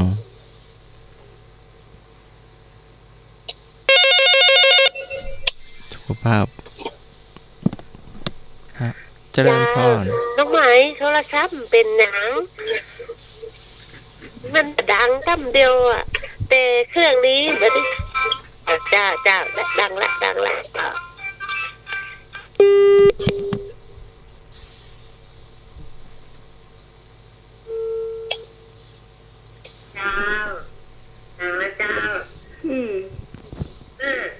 ที่มันดังแล้วมา เย็บเข้ากัน วันนี้พี่พรจะมีเมนูเด็ดมาให้จ้าวันนี้นะเป็นเมี่ยงป่าจ้าน้องไหมได้กินก็จ้าเมี่ยงป่าจ้า อ๋อบ่เคย เคยนะลองเลย จ้า วันนี้จะได้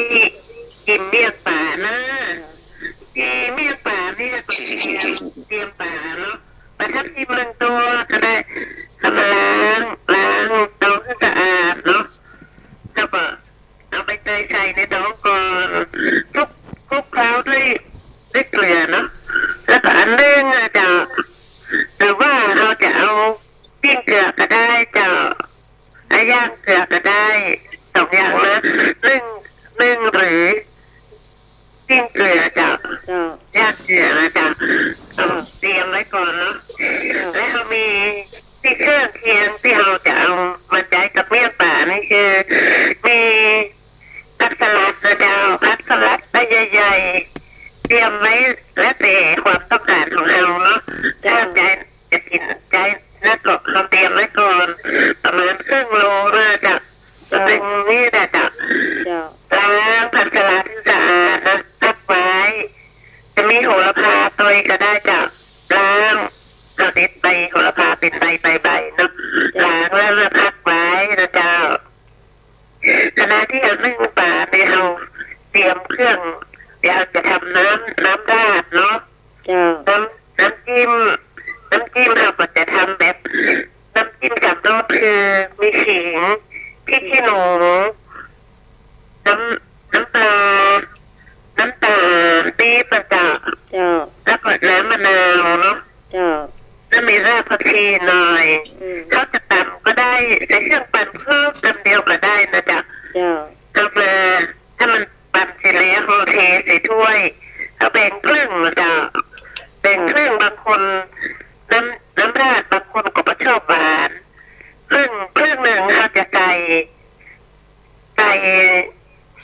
ตัวลิสงคั่วจะเขาทำให้ละเอียดเนาะและเอาผสมในน้ำจิ้มนะสามรสมันก็ได้แล้วเติมน้ำตาลปี๊บแผ่นครึ่งช้อนชา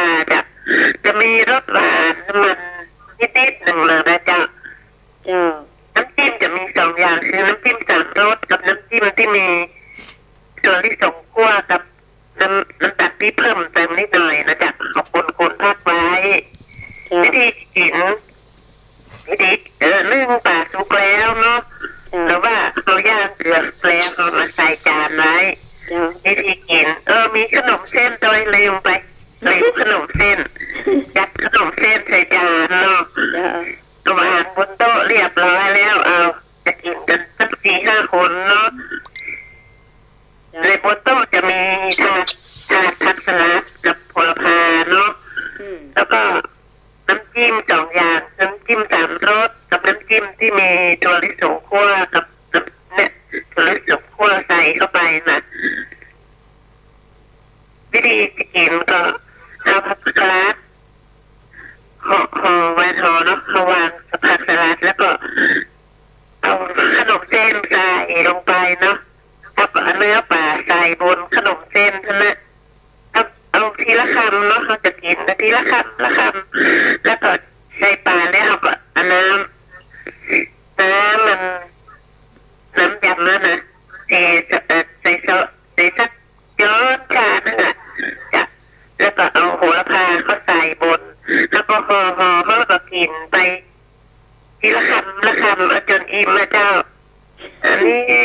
เมนูนี้จัดลำมาจากได้กินกันทำไมอ่ะ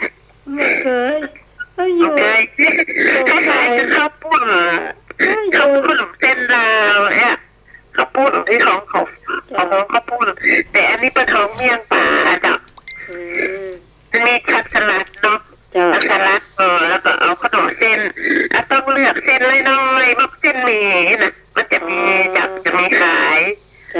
ใส่ขนมเส้นสักคำหนึ่งเอาปลาเข้าใส่จ้ะแล้วก็ราดด้วยน้ำจิ้มแล้วก็โหระพาเข้าใส่กินแล้วก็กินไปแค่เป็นคำแค่จ้ะถ้าอยู่ใกล้พี่พรนี่น้องไข่อ้วนจะตุ้ยเต้จ้ะตรงไหนน้ำหนักขึ้นแน่เลยนะนะรับจำนวนน่ะตรงไหนจ้าวันนั้นน่ะอันนั้นลำว่าแล้วทีนี้ได้วัน ว่า ถ้าเป็นมาถ้าเป็นมากินน้ำกามเนี่ยเอาไปเดินตารถหัวล้อพ่วงมากันนะเป็นวิทย์ไม่เดินเป็นน้องไหมเอาไม่นอนมาต่อยหน้า แล้วไอ้หนุ่ยได้กินมั้ย ฟรีของคนก็ได้แล้วก็อ่านที่บุญนะจังว่านึกว่ามันจะมาตามเนาะมันไปเสียศพเป็นแม่ของท่านทหารอำนวยที่วัดพระสิงห์นะจ๊ะที่นครสวรรค์นะครับมันกะว่าจะมาถึงนี่ยังจ้าทุ่มนี่นะจ๊ะ มันไม่ได้หรอกเปิ้นออกสายเจ้า11 โมงยังไม่ถึงเต้อเลย โอ้ไปจะ6 โมงถ้า6 โมงบ่ายมันนะไปถึงปุ๊บ11 โมงถึงเต้อนั้นนะ เจ้าแล้วเปิดกะว่าตอนแรกก็จะเผา4 โมงมาเลยท่านถามหน่วยว่ามันจะปิดมาจากใหม่เด้อก้าเนาะ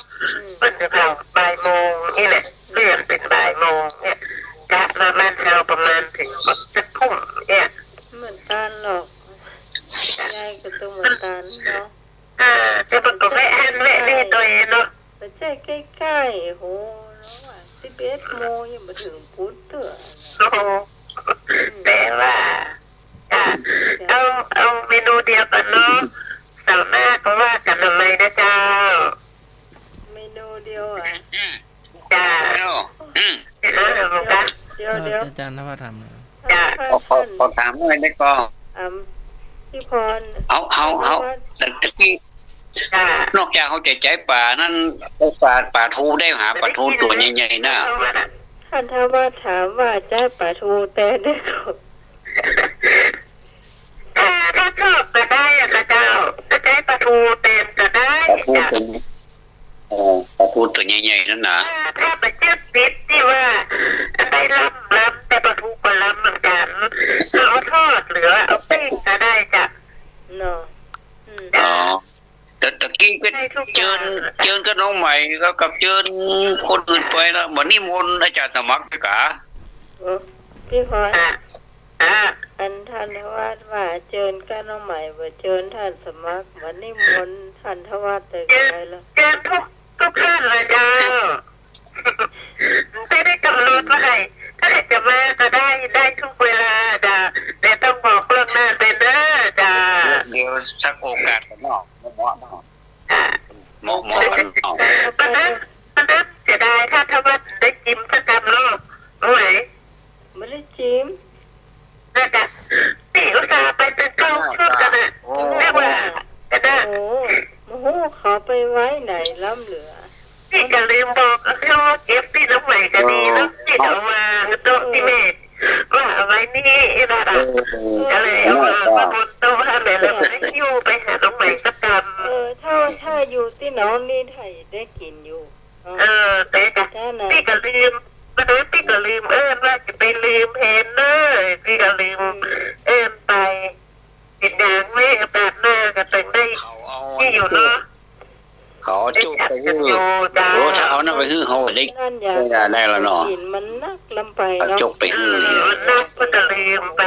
คนมันอันนี้เนาะเป็นอย่าง แต่ว่าของพี่ฟ้าสุดยอดเลยจ้า ถ้าไป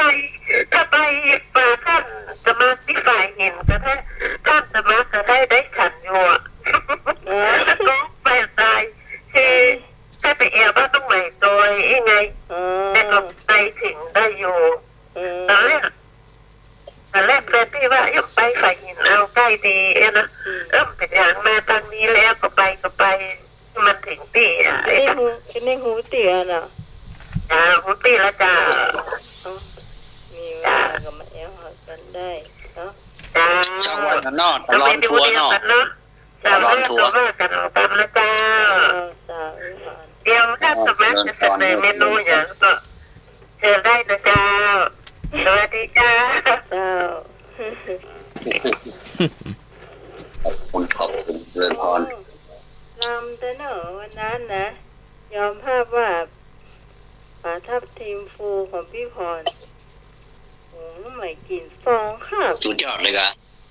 เขาทอดแล้วเขาสอบไปใส่ในเย็นนั่นอย่าใส่ในตู้เย็น พักสลับกรอบอ่ะ พักกาดแก้วเนาะน้องผักกาดแก้วอ่ะมันก็คือเหมือนกับว่า สลัด เปิ่นหูใจเขาเป็นพิเศษว่าเขาชอบผักเปิดท่อเปิดออกมามีแต่ผักแล้วก็ชอบเอาน้ำราดเข้าไปแล้วก่อนกินได้เลยเอาผักกับเลยเนี่ยล้ำไม่ต้องเงินกินพี่ก็เจ้าพอดีอะพี่พรนี่เปิ่นบอกค่อยเยอะเท่าไหร่เนาะนั่นก็ ยังก็เจ้า น้องใหม่ไม่ต้องการอย่างเลย ถ้าเปิดฟังน้ำใหม่เป็นพิเศษอยู่ว่าเอามันไว้ในห้องเพ่ถ้าเราก็ถ้าไม่ได้กินนี่เปิดเอาไว้ในห้องเป็นพิเศษเหรอเออ ก่อนถ้ามาไว้ในห้องนี่มดก็ได้ฉันอยู่เนาะท่านสมัครเพราะท่านสมัครมานั่งเขียนอย่างยุกยิกในห้องเนี่ยเนาะมีมองฟัง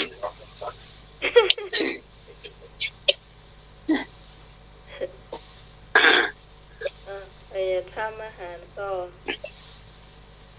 เจ้า4:17 นาทีไผยังมีต่อเจ้าอาหารถ้าหมักมีต้มไข่ฮะต้มโมสังโคยเตอต้มไข่ดังไฟก่อไฟแล้วก็เอาไข่มาใส่หม้อแล้วก็ตักน้ำมาให้มันท่วมไข่สัก2 นิ้วก็ได้แล้วเวลากี่นาทีสัก20 นาทีโอ้โธ่อย่างนี้นี่ไข่สุกหมดเนาะไข่นี่แข็งตัวแน่นะแล้วก็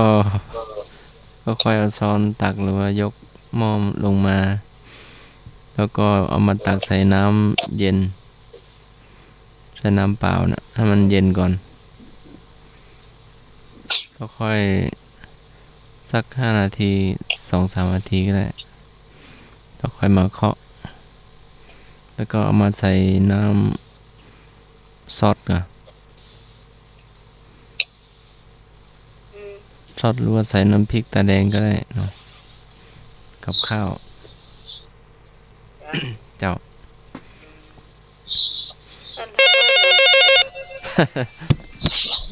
เจริญพรนะพี่ใครจะเป็นไงฮะเจริญพรครับผมมันจะง่ายเกินไปมั้ยก็โอ้เสียชื่อเสียงบริษัทหมดเลยอาจารย์ได้พลก็ทำต่อสิเอาเก่งทางนี้ยำเชตวันแล้วก็ยำเวรุวันดีกว่ามั้งยำเชตวันยำเวรุวันมีไหมไม่รู้ใครทำเป็นมั้งถามแต่ของโยมพรตาเจ้าอ่ะได้ยินเสียงก็อินแล้วของโยมพรนะวันนั้นนี่โยมได้กินอยู่คนเดียวไม่ใช่โยมได้กินอยู่คนเดียวน้องสาวเนาะอีกคนหนึ่งแล้วก็มีหลานสาวได้กินอาจารย์สมัครครับผมว่าจะต้มไข่นะผมว่าลวกมาม่าแล้วก็ตอกไข่ใส่เลยดีกว่าแล้วง่ายดีครับผมครับผมลวกมาม่าเอาไข่ใส่ท่านทวัฒน์มาเดียวเนี่ยหลังบ้านมีก้าบะทัววันนั้นได้หันก็บะทัวบะทัวต่ำมันเนาะ ก็วันที่7นั้นมันยังบ่หนักแต่น่ะเนาะมันกำลังน้อยอยู่นะโอ้แต่ว่าแม่เก็บได้ไป10กว่ามัดกว่า โอ้ อืม นักแต่ว่า เก็บเอา ไปขายก็แม่ก็ขาย แม่เอาไปกาดเจดีย์ดึงออยแล้วก็เอากับกล้วยเตี๋ยวหั่นกล้วยเตี๋ยวหน้าบ้านก่อนฮอลแลนด์น่ะ บัดทั่วเนื้อเนี่ยเนาะ เจ้าไปทั่ว ปัดยาว เจ้าแต่มันแน่นนะเนาะมันอย่ามาอวยผู้ได้เก็บมันน่ะกล้วยก็นักกล้วยก็สุกกล้วยเนี่ย โอ้ไว้ใต้เนอะเน็ตไว้ใต้ กล้วยใต้ไอ้นี่เปิ้นเฮือราคาถูกเกินเลยว่าขายตอนแรกเปิ้นเฮือหวีละ10 บาทหวีใหญ่นะก็มีเป็น16 17แก่นเฮือเฮาหวี10 บาทคือเขาเจ้าเอิ้นไปว่าเอิ้นไปเลย17หวี170แม่บ่ต้องขายคือน้ำไหมเหมาหมดเลยจะเอาถวายวัดฝาหินก็ว่า7 ยอดดีเนาะแล้วยังมีหวีน้อยเห็นเป็น9 หวีกว่าจะขายได้ ไว้ใต้นี่กินดีเนอะเลยเมื่อขายนะเมื่อขายแม่ก็เลยเอาไปกาดเจดีย์หวีมันใหญ่อ่ะแก่นตั้งมะแขนนี่สมบูรณ์นะเนาะ เจ้าคือเพิ่นกดราคาเขาเกินไปเลยขายเลยเอิ้นไปเลยว่าชอบเขาก็บอกสนใจถ้าหวี10 บาทมองหมดเลยแม่เอิ้นไปอ่ะถูกเนาะ10 บาทเนี่ยถูกให้หมุนเปิ้นขายปีเป็นตะไดตะดีบ่ของกัดก็กล้วยนี่ราคามันขึ้นลงเนาะส่วนมากมันจะแพงเนาะมันถ้าหน้าแล้งแบบนี้มันจะแพงถ้าหน้าฝนมันจะถูกโอ้แพงถูกถ้ามันนักอ่ะเจ้าครับเจ้าอู้ถึงกล้วยนี่มีสากันเนอะเจ้านี่กล้วยที่มีผลน้ำมี16 17กันเนอะแต่กันมันใหญ่โอ้ดี25กันใหญ่นี่เปิ้น25ก็จ๋าครับ40 บาทมันเกินลงไปเนาะโอ้ยังถูกขนาดถูกกดราคาเนาะไหมเปิ้นไปเลยบ่ต้องขายไหมเมาแต่ผมก็บ่ขายแม่ก็เลยวีนี่ก็หลายหน่วยเนาะครับมี16 17กันเนอะ16 17หน่วยเนี่ยเขาจะซื้อกี่บาทผมซื้อหวีนึง25 บาทมี16กัน10 บาททั้งเครือหรือ10 บาททั้งหวี25หวีนึง25 บาทถ้าไปเครือเล็กหมดแล้วไป100ผ่าปุก้ามันจะเป็นทีวีหน่วยใหญ่ก่อนหรือว่าหน่วยน้อยครับใหญ่ขนาดพอท่านก็ต้องแขนปีกอ่ะแขนเปียกต้องแขนเปียกครับมันสมบูรณ์งั้นแบ่งกันทานเนาะมันจะได้หน่วยได้ของผมมีน้อยนิดเนาะแบ่งกันหน่วยในของผมนี้บางพันก็หน่วยในมีกำลังกินน้ำเราครบใส่หน่วยในอ่ะดำนั่นน่ะหน่วยในมีบางพันนะผมเคยเจอบางพันผมมีหน่วยในครับมันอยู่ที่พันมาเนาะครับที่นี่ที่ใส่สีมือป้นขายรู้ซอยสีเนี่ยจะเขาจะเร็วลงซอยสีอ่ะมันอยู่ขวามือผมเกิดไปซื้อบ่อยสูงนี่ก็เอาไป เอาไป เอาไปซื้อของสวนพวกนี้ปลูกเนาะ สุดอันนี้ลูกบาเปิ้ลเราลูกตังเสมงอย่าบูหมา อ๋อปลูกกล้วยตรงต้นอ๋อ ก็เอามาขาย เห็นว่าเอาไปส่งเตียนกาเจดีย์ไม่กล้ากล้วยทอดปนอม ก็ หมดเลย ต่อแปลงต้นใดการผลส่งการอย่างนั้น จ้ะเป็นกล้วยทอดปนอมหมดเลยจ้ะ ครับ เหมาหมดเลย ครับเต้งกันครับ อ้าวเจริญพร เราก็ต้องสมน้ำสมเนื้อไงเนาะจะไปกดและกันเกินไป แต่นี่ชอบเอาไปจีนะเอาไปปิ้งอ่ะ อ๋อ เอาปิ้งกับปิ้งไฟแห้งแล้วไปเด้อถ้าปิ้งไฟแห้งมันจะไหม้ทั้งนอกเดี๋ยวทั้งในมันมาสุกมันจะฝาด ต้องแบบไฟพอดีเนาะพอมันหยิบเนาะเนาะ เจ้า อาจารย์ธวัฒน์ครับอาจารย์สมัคร ครับ ผมว่าหวีหนึ่ง25 บาทก็ยังถูกนะเพราะว่าพระธาตุดอยสะเก็ดนี่ครับ ต้นละ6,000ไม่เชื่อมันติดป้ายแล้วก็มาดูป้ายครับ ทางขึ้นหลวงพ่อมหาจักรพรรดินะครับ ครับผม ติดป้ายเลยห้ามตัดต้นกล้วยปรับ 6,000 บาท กล้วยหลวงพ่อเจ้าคุณครับ ครับมันอาจารย์ผมฟังบ่ใครเรื่องมันเสียงนี้เสียงมันก้องเปิ้นว่ายายอาจารย์สมัคร มันว่าห้ามตัดต้นกล้วยพันจักรพรรดิถ้าตัด 6,000 บาทเนี่ย อ๋อ มันว่าต้นกล้วยบ้านเปิดสะแปงหรือ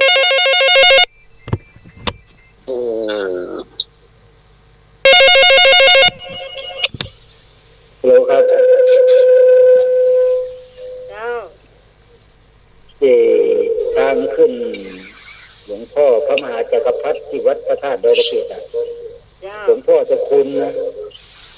ท่านเอาไปปลูกไว้แล้วก็ติดป้ายไว้ ต้นไหน6,000 บาท 6,000 บาท ถ้าใครจะตัดต้นกล้วยนะต้นกล้วยนี้ราคาแพงต้นละ 6,000 บาท ใครไปตัด แต่ส่วนมากเขาไม่ตัดต้นหรอกครับเขาตัดแต่หวีกล้วยไปเขาไม่กล้าตัดต้นครับ ผม อ๋อครับ หน่วย ครับ ถ้าเฮาพูดถึงว่าเฮามาปิ้งแล้วเฮาปิ้งให้มันสุกๆนะ เจ้า แล้วก็เฮาบางท่านพวกทำเป็นน้ำกะทิเนาะน้องใหม่เนาะ เจ้าก ะทิบ่เอาลาดท่านบางทีเฮาก็ถ้ามันกินน้อยๆเฮาก็เฮาอยากกินอันน่ะบัดนี้มันอย่างสักอย่างมันถึงหวานธรรมชาติของมันน่ะอ๋อมันหวานนอกหวานในน่ะหม้อขนาด กล้วยที่มันอยู่ทั้งบ้าน แก่นน้อยนะ มันก็ถึงล ถ้าแกนใหญ่นี่ก็เอามาหนีบแล้วทำเป็นกำมันอันนี้จะอู้ก็อู้แล้วเนาะที่ข้างอนุสาวรีย์สาวรีย์สามกษัตริย์นะหิมวัดสะดือเมืองหั่นนะหิมเข้ามาถ้ามันไก่กับก๋วยเตี๋ยวฮะเนาะ เจ้ามี เพิ่น สาย มันขายเราเดี๋ยวนี้ขายบ่ให้นะอาจารย์มันขายอยู่ฮะกล้วยปิ้งอะครับ เจ้ามีสายมาครับผม ครับ ำเจ้า อ๋อครับ อาจารย์ทวัฒน์พูดเข้าเด้อ อย่างเจ้า โยมเบี้ยว ว่าใด ครับก็อาจารย์ทวัฒน์พูดนึงขยะเข้าเด้อ เจ้า นมเบี้ยวขยะเข้า ว่าใหญ่กว่าครับอาจารย์ นมเบี้ยวได้ฟังพระอาจารย์แล้วขยะเข้า กล้วยนี่มันมีประโยชน์เนาะ โอ้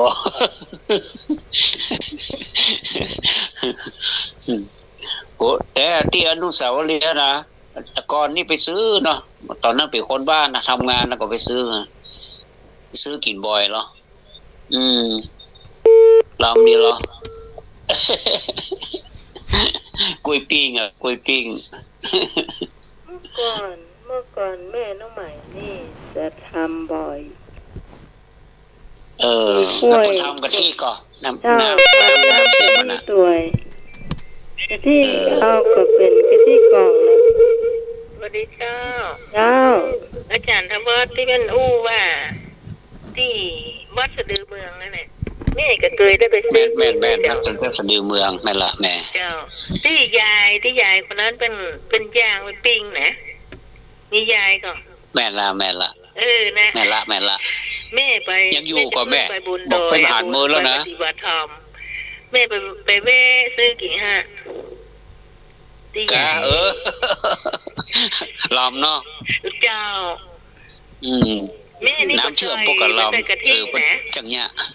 แม่นี่บ่ซอยไม่เอาปิ้งบ่ได้นะบ่ได้เตี้ยกินบ่ได้ก็มีแล้วแต่บางคนเพิ่นชอบก็ขอบางคนเพิ่นก็แยกน้ำฮื้อเนาะน้ำไม่เมาเพิ่นก็แยกฮื้ออันนี้เพิ่นแยกฮื้อเหรอแม่เพิ่นแยกฮื้อถ้าคนชอบมันก็ลาดเฮาบ่ชอบน้ำกะทิเฮาก็บ่เอาจิ้มเขาชอบกินกับมันนะเนาะมันธรรมชาติดีจ้ะเป็นรถแล้วก็แว่ซื้อหลายก็จะเป็นไปขายประจำเนาะขายประจำนั่นละขายประจำเจ้าแล้วก็ติดท่านก็ยังมีน้ำสมุนไพรน้ำส้มน้ำอย่างนั้นไหมเนาะนี่เจ้าแล้วก็มีร้านก๋วยเตี๋ยวแล้วก็มีร้านข้าวมันไก่โอ้แต่ว่านี่อุดมสมบูรณ์กะให้กินอย่างนี้คะแนนมีสตางค์เด้อเพิ่นยังขายอยู่เนาะมันคงได้มือแล้วนั่นน่ะอันนี้บ่ได้ไปหลายเตื้อละบ่เดี๋ยวนี้ขายบ่ขายหู นะถ้าจะบ่ขายแล้วก็เป็นนี่ก่อนนะโควิดเนี่ยเนาะนะเขาดูประกาศในการหลายมีผลกระทบไปหมดไม่ได้ขายกันละก้าเดี๋ยวนี้อันที่เปิ้นขายก็ยังมีอยู่ก็มีอยู่มันจะคนไปบ่มีคนไปซื้อกินนะคะมันจะขาดว่าจะอยู่แม่นละมันก่อนจะลดปริมาณคนลงแต่อันน่ะไอ้เต้ก็พูดถึงว่าถ้ามีขายนะคนถึงซื้ออยู่เนาะแม่เนาะเพราะว่าเปิ้นยะล้ำเปิ้นจ้างยาด่ะยายนะแต่นี่จะฮื้อชอบนี่ขอเป็นปุ้ยน้อยๆนะบอกจะบอกแบบจับปากเฮาพอดีนี่นะเหมาะเฮ้ยบ่ต้องนีบต้องนึบซะอย่างอ่ะอาจารย์ได้ว่าได้เป็นแม่เลยเนาะแก่น้อยๆนั่นแม่เนาะจ้ามันซ้ำบ่มีถ้าอย่างบ้านเนาะถ้าเป็นแกนใหญ่มันใหญ่เกินก็เอาที่มันพันน้อยๆมันมีโลไปไกลๆน่ะมีเราพันน้อยๆอ่ะกล้วยน้อยนี่มันจะเป็นมันจังมึงไงมึงเลยจะเตื้อดีก็ได้แล้วพูดนักมันกล้วยนะนี่เป็นกล้วยพัดแรงนี่น้อยๆนะแม่ละแก่นน้อยๆนะนี่น้อยใหญ่นี่มันจะเป็นกล้วยหน้าฝนแม่ละกล้วยหน้าฝนมันอุดมสมบูรณ์เนาะจ้าถ้ากล้วยอย่างนี้นี่เพิ่นจะไปสืบไปตาแล้วมั้ยเนาะกล้วยแก่นใหญ่นะมันบ่ตึกเนาะบ่คาน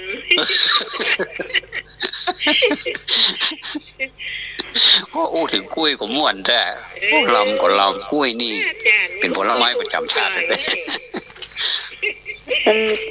เนี่ยไม่สมเจ้าอย่างตัวหูเป็นหมดอะนะเป็นหูนะเป็นจ้างเนอะเป็นจ้างนะแล้วก็เขาเดี๋ยวพอเตอะเดี๋ยวมูกกำมาเก่าถ้าพอเตอะกำเดียวนี่ไปเป็นชั่วโมงว่ะวันนี้นะอาจารย์แล้วว่าเป็นนะจะมั่วหายไปเจ๊จังเนอะไปเจ๊ไก่เนอะแม่ก็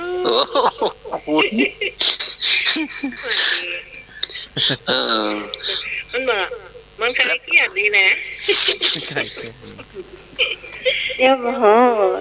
คนขี้โม้นะมันดีเดี๋ยวอู้ถึงเรื่องกินยังแล้วแต่แม่ เจ้าเรื่องกินเรื่องใหญ่แม่ โอ้ อู้มาเจ้าแม่ถึงใช่ได้ความ เรื่องกินเรื่องยายต้องอู้ไกลหน่อยคน เรื่องกินเรื่องใหญ่นะอู้ถือว่าเจียงใหม่ของเฮานี่นะที่กินนี่มีนับนำไปเลยเนาะจ้ะบอกว่าจะเป็นก๋วยเตี๋ยวกานี่ข้าวมันไก่ก็มันถึงมีเป็นโม่งที่มันลำนะที่คนมันไปหุงไปกินกันนะจ้ะมาตรฐานอ่ะ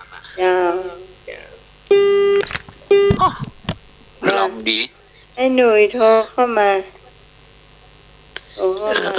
มาอันสนทนาเรื่องกินเรื่องใหญ่เป็นบ่เดียวที่เฮาดื่มน้ำส้มเป็นแก้วตาเฮาสว่างมันลกไว้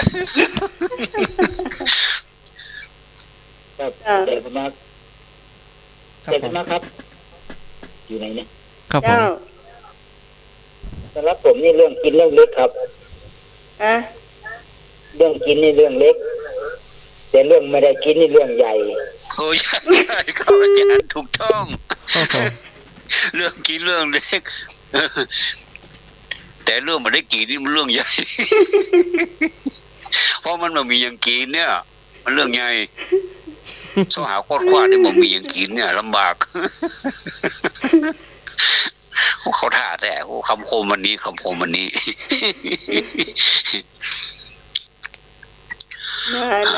มาเลยไอ้หนุ่ยมาโต้ขลมกับท่านทวัฒน์หน่อยอันความจริงนะความจริงวันครูที่เฮามีถึงดีใจแล้วก็มีถึงเสียใจตัวเฮ้ยไอ้ที่มันดีใจนี่ก็เฮาหันนักเรียนนี่เพิ่นฮักครูเนาะเพราะว่า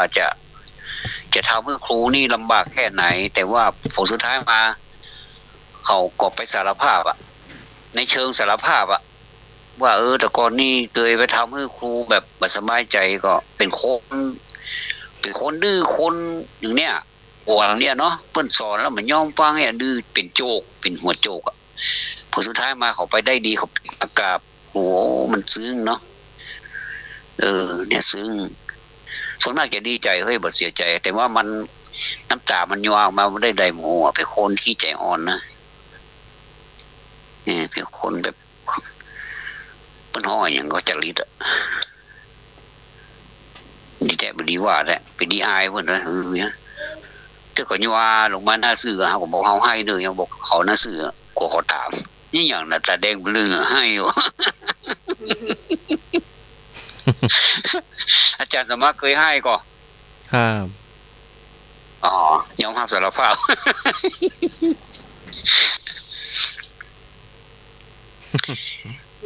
อันเนี้ยวันครูนี่นะถือว่าคนที่ทำอย่างเราแบบมันประทับใจนี่ก็ถือว่าเป็นครูเหมือนกันเนาะอาจารย์เนาะครับผมเป็นครูของเราสิ่งแวดล้อมก็เป็นครูแล้วก็สิ่งต่างๆที่มันผิดพลาดไปมันก็เป็นบทของครูเหมือนกันเนาะทำให้เขาได้คืนมันลูกมันต่อสู้ทำให้คนสำเร็จได้ก็เพราะมันล้มเหลวเนาะถ้าเขามาล้มเหลวเขาจะไปรู้ว่าความล้มเหลวมันมีรสชาติอย่างไรเนาะอาจารย์เนาะมาแล้วไอ้หนุ่ยใครอ่ะไอ้หนุ่ยเรื่องกินเรื่องใหญ่มาเรื่องกินเรื่องใหญ่เรื่องกินเรื่องเล็กแต่บ่มีกินนี่ก็เรื่องใหญ่กินแน่นอนล่ะแม่เบาวิจิวเนาะแม่ไอ้หนุ่ยจ้ะไอ้หนุ่ยเบาวิทยุเนาะเนี่ยไอ้หนุ่ยเจื้อก็ว่าเขาพูดถึงว่าเรื่องใหญ่อ่ะถ้าบัดเจื้อนะไอ้หนุ่ยเบาวิทยุเนาะวันติดมันก็วันติดไอ้หนุ่ยก็ลองพอว่าตรงนี้มันมีก๋วยเตี๋ยวแชมป์ก็ตรงนี้นะไอ้หนุ่ยก็ลองซื้อไปให้เฮาก็เฮาถึงว่าเรื่องกินเรื่องใหญ่เด้อไอ้หนุ่ยเบาวิทยุเนาะไปเบาวิทยุซื้อไว้แล้ว เปล่า แน่นอน มันบีบ ใจหยังเดี๋ยวจะเอาตังค์ให้มาโลนก็ได้ โอ้ไอ้จูนถ้าเพิ่นซื้อก๋วยเตี๋ยวไปเฮ้ออะฟังเหี้ย กระโลดตัวจ่ายกระโลดสาวน้อยหน่อยเนาะ ครับ อู้มีนะ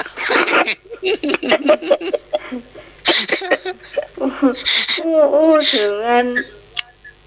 พูดถึงเรื่องตังว่าตังวาสตางค์เขาส่งไปหมดแล้วเนอะ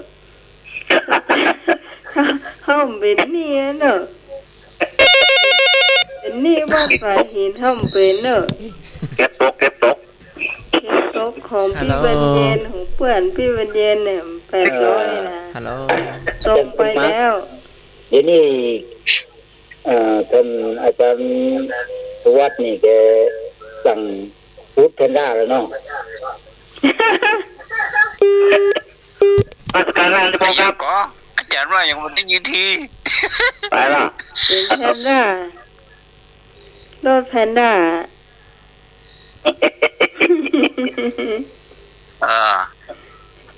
หมายความว่าใหญ่ รถแก๊บอะ อ๋อ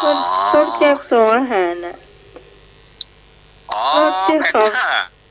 ที่เขา ตัด ใส่ มาได้ตัดหมูเปิ้นเนาะอ๋อ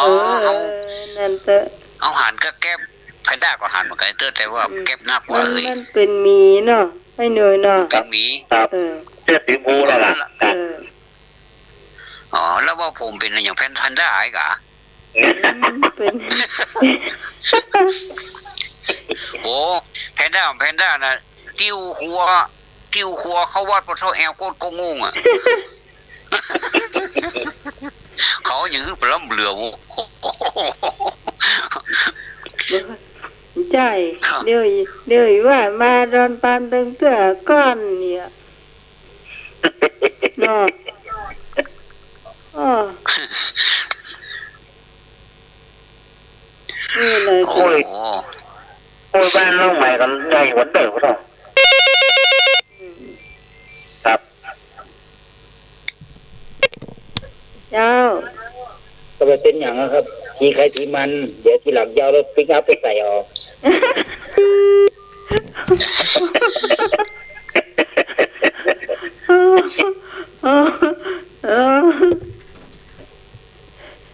มันไปเอาแล้วพี่เอามาใส่เอาปนุตีลูกให้หนุ่ยนี่เป็นกล้วยมาหลายเตือละกล้วย ขนาดลูกเปิ้นหันนี่พอวีก็เนาะโอ้กล้วยหวีแต่หวีว่าขอสักหวีเลยอ่ะ อันนี้ที่ว่าหน่วยใหญ่นี่หมายถึงว่าสวนเฮาแล้วเนาะ ก็ได้หลังบ้านนี่แหละ อ๋อกะเดี๋ยวพอไปทางหลังนี่มีต้นกล้วยนักกันอัน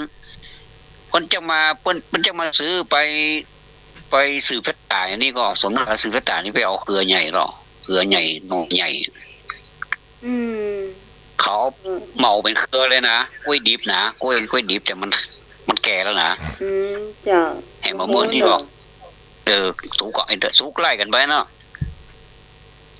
ก็มาล่ำมีอ่ะเนาะ น่ามีกะอ๋อเขาขายเป็นวีเนาะเป็นวีนี่ทำได้กำไรดีกะแต่โยกเครือนี่ก็โยกไปเลยเด้อมันต้องได้ไปตัดไปอย่างมันละ เราเอาไว้ทานเองเนาะ ครับ กินกันเดียวเนี่ยมาค่อยเสี่ยงเนอะท่านสมาร์ท ถวายพระอาจารย์ทวัดเนาะ ครับพ่อมักกำแล้วก็โอ้ผลไม้อย่างนี้นี่โอ้เหมาะที่บอกกินนะจ๊ะที่ผมมากินผลไม้นะก็คือประเภทที่มันเป็นแบบผลไม้หลอกๆนะกินมาได้เฮ้ยมันเป็นพลาสติกเป็นอะไรอย่างพวกเกี่ยวเลยก็ต้องมาเลือกอยากถือว่าเขาไปปลอมอันนี้ยังก่อน อันนี้เป็นเจี๊ยโสดอันนี้เนี่ย ต้องมีเครื่องยัดเสื้อกาอาจารย์ เจียโซดเลยดุยนะ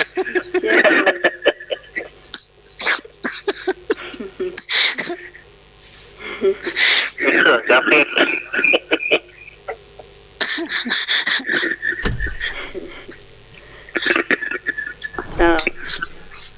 เปิงโควิดกวดจะรอยอ่ะอย่างเขาได้ให้ไปแล้วนะเป็นว่าเขามาแค่หัวแล้วแล้วกูปีกมึงจีนดูก่อนลูก ก็ท่านโดนมาหานะ กูปีก เอาที่วัดไปเอาที่วัดมาที่บ้านใหม่ไปวางหน้าบ้านสมมุติวางเหียเจียววางเหียแล้วไม่ให้วัด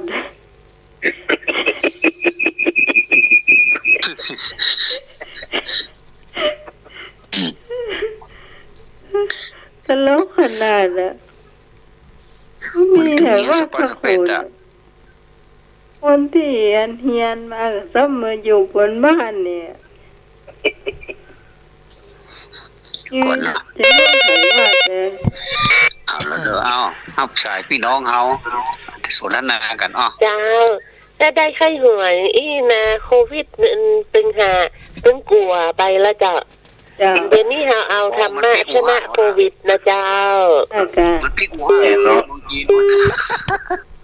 เหมือนนั้นก็เหมือนพระอาจารย์เอาลักว่านะกันเนาะธรรมะชนะโควิดเอาก็ต้องพยายามก็ภัยแม่ว่านั่นก็หันให้ติดพระโคนโลเนาะวัดผมได้วัดนะเอาหัวติดป่ะฮะไม่ติดมือไม่ว่างบัวติดมือปีกบ้านเนี่ยหัวเลยแก้วคนแก่กว่ากิ้วครัวอย่างแอปโป้ต้มโป้งน้ำลูนเพื่อนนั้นอุตส่าห์ลืมเหี้ยว่าครัวให้นักเกินเนาะ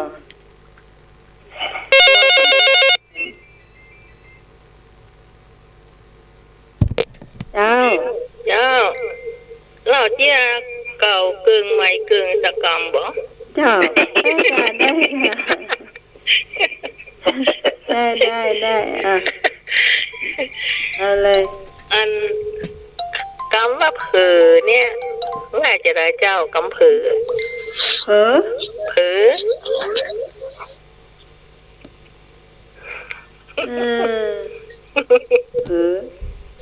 นี่ว่าใช่ได้เนี่ย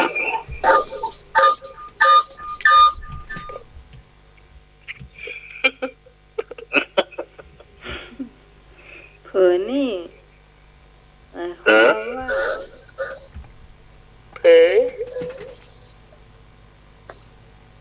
ก็เลยนะเดียววันนั้นไว้ไปไหนสักกรรมมีก็เอาไปอ้อมเปิ้นมาเฮ้แม่เนาะเดี๋ยวแม่จะเล่าวังเลยกำผือนี่นะมีคนแก่คนหนึ่งเนาะแก่มากแก่เก่ากึ่งใหม่กึ่งเนี่ยเหมือนนั่นแล้วกับจ้างมันนึงผักไว้เนาะจ้างหายผักไว้กันนี่กันออกไปทางนอกออกไปทางนอกเหมือนกันแน่น่ะลืมขี้ไงเนาะกระปายสำนี้ได้กินอะไรอย่างไม่อ่ะนั่นตั้งหม้อหายพักไว้หันถ้าจะเหม็นเนี่ยแล้วแกเหม็นบื้อนี่น่ะฟังยิงเข้าไปพอพลังตังเตงเป็นขี้เต้าไปหมดพักไม่จนเป็นเต้าไปเลยนะหม้อเด้กูนั่นไปก็ไม่เป็นพักเป็นขี้เต้าไปหมดไม่ตรงนั้นเนี่ยจะได้น้องใหม่ว่าผอย กักแล้วว่าบ่อยใครเป็นคนยะหรือไม่เนี่ยใครเป็นคนยากเข้าไม่ เจ้า พี่เต่า ฮะ พี่เต่า เปลี่ยนขี้เต่าเลยนะใครเป็นคนยะหรือไม่ใครเป็นคนเผือ ไป ฮะ ไป ใช่เจ๊ฟอยเผือเนาะ มีลุงคนนั้น ลุงคนนั้นคือไผ ลุงคนนั้นลุงเผลอ อีแม่เนี่ย ฮะ อีแม่เนี่ยนะจ๊ะแม่เนี่ยนะ เป็นนั่น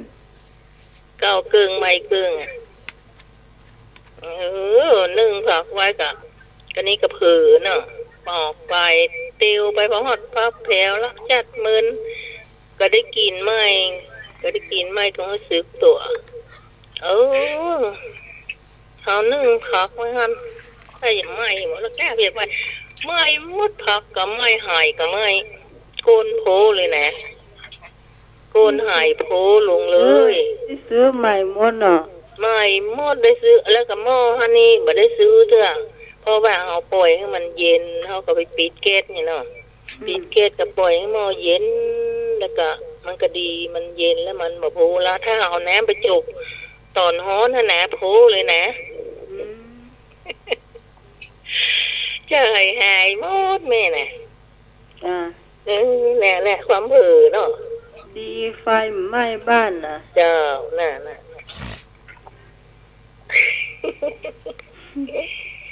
พี่แม่เนี่ยจำเก่า ไปเรียนเล่าต่อให้หนูมีต่อหนู พี่ มี น้อง ต่อ หลาย จ้าเรื่องเล่า เชื่อให้หัวต่ออ่ะ เจียกะ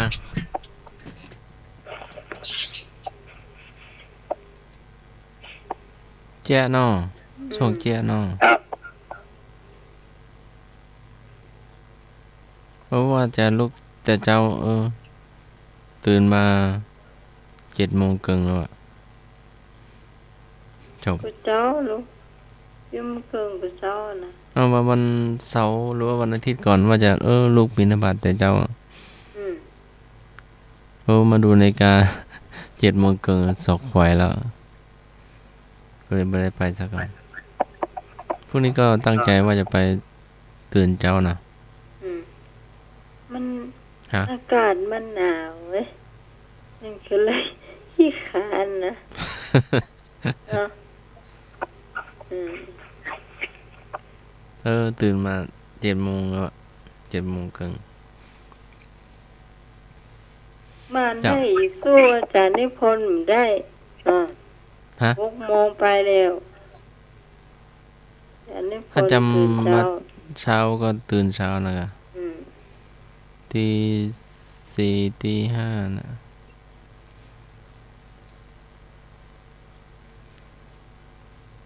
เจ้าจบไป1เรื่องเนาะ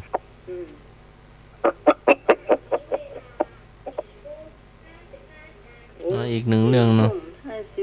แล้วหันเพิ่น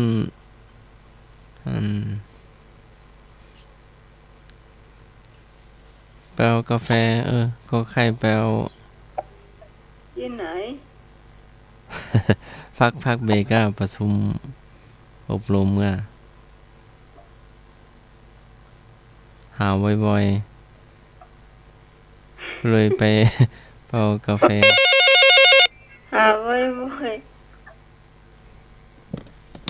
เจ้า จะสมัครจะไปรายการอะไรเนี่ย ฮะ รายการต่อ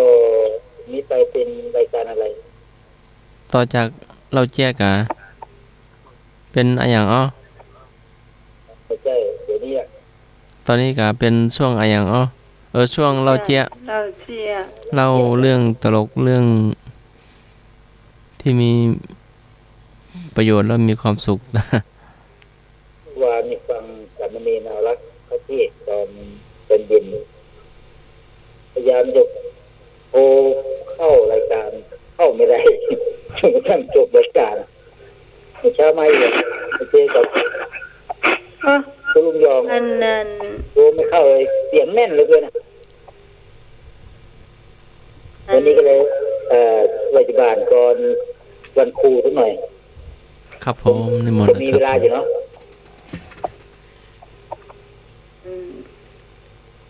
ท่านอาจารย์นิพนธ์นี่สู้น้องไม่ได้ต้องโทรไปติดตลอด ใช่โทรไม่ทันเลย ก็อย่างเดียวต้องตาเฮาตานกะ ใช่สงสัยมือก็อยู่เลยอันนี้สงสัยอยู่บนดอยสุกิจนี่มันหนาวจนมืองี้ไงโยม มันอยู่บนดอยมืองี้กะ ยังสู้ยายพรอยู่ไม่ได้ กูยายพรแกมีเทรนอยู่ข้างหลังอ่ะ ฮะ 80 กว่าแล้วแกมีเทรนเนอร์อยู่ข้างหลัง อ๋อใส่หูฟังด้วยนะ เหรอ หูกระยานจะได้ยินเสียงดี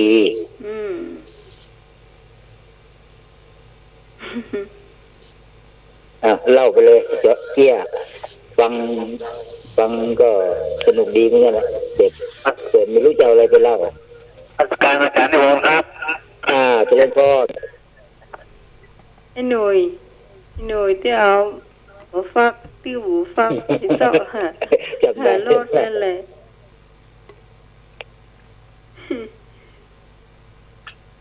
เดี๋ยวก็ฟังก่อนเนาะ เจ้า เรื่องที่สบาย เจ้า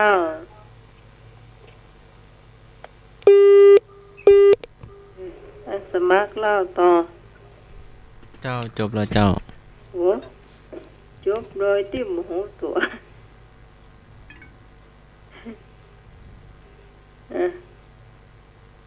ไม่เลยมีก็มีอีกเรื่องหนึ่งเนาะน่าจะเป็นวันครูวันนี้ก็ไปที่วัดโรงเรียนหนองบัวเป็นพระอาจารย์มหาอินทร์สอนเนาะเป็นผอ แล้วก็พระอาจารย์น่าจะเป็นพระอาจารย์ที่สอนสามเณรตัวก็ตอนฉันเพลบอกว่าอันนี้มันมีกบด้วยนะมันมีผักด้วยนะท่านบอกว่านี่อันหาฉันยากนะวะนิมนต์ฉันนักว่ะ นี่มีกบด้วยนะแล้วก็มีผักเขาเรียกว่าอย่างพวกแช่กบก่ะประมาณนั้นนี่แต่ผักเยอะกว่าก็มีกบอยู่นะแล้วแกงส้มปลาก็อาหาร3 อย่าง4 อย่างนะเนาะเจ้า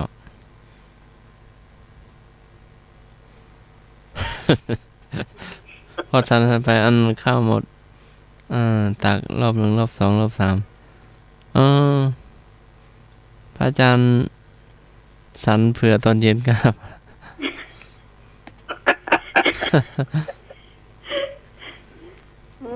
ก็บอกเขาฝันกินนั่งนักหิวใจใครเนาะเจ้าพ่อก็ตักพอน้อยๆเนาะแล้วก็เดี๋ยวก็แป๊บเดียวข้าวก็หมดนะแต่ข้าวในโถก็เห็นล้นโถอยู่นะ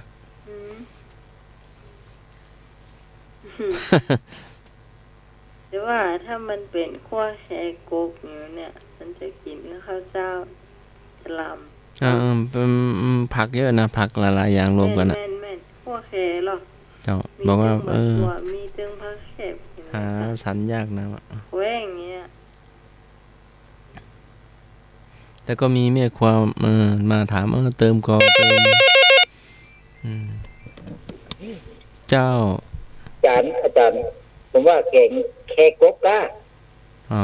แกงแค่กบเนาะ พระอาจารย์ทวัดสายหลุดไปพระอาจารย์จำวัดหรือเปล่าต้องต่อดูก่อนเนาะเดี๋ยวให้หนุ่ยเล่าเลยเที่ย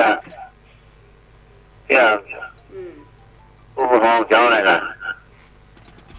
ผู้ปกครองคนเจ้านะเที่ย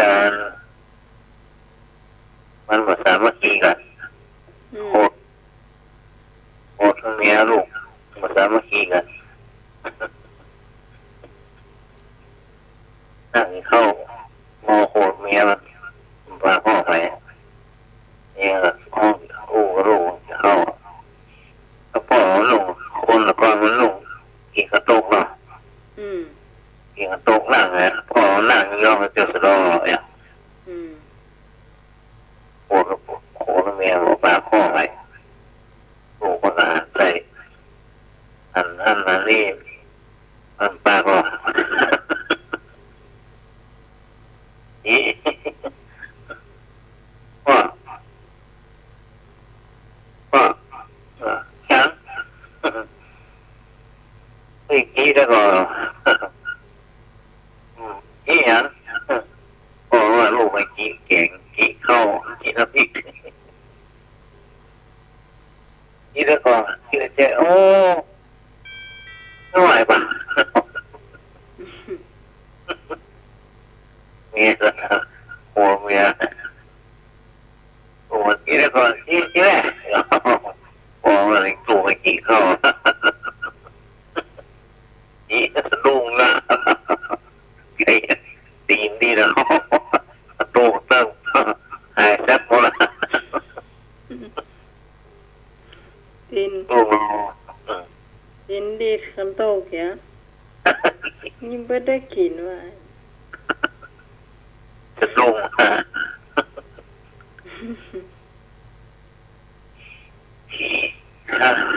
เราลงภาษาเมื่อกี้นะ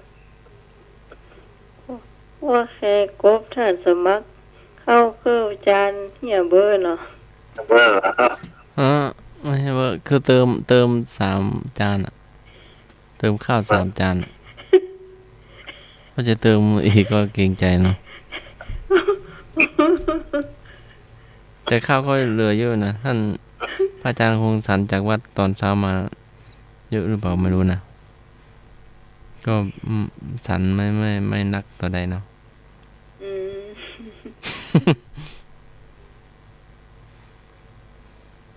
เดี๋ยวไว้สักวันเดี๋ยวค่อยมากินข้าวด้วยกันว่างๆนะ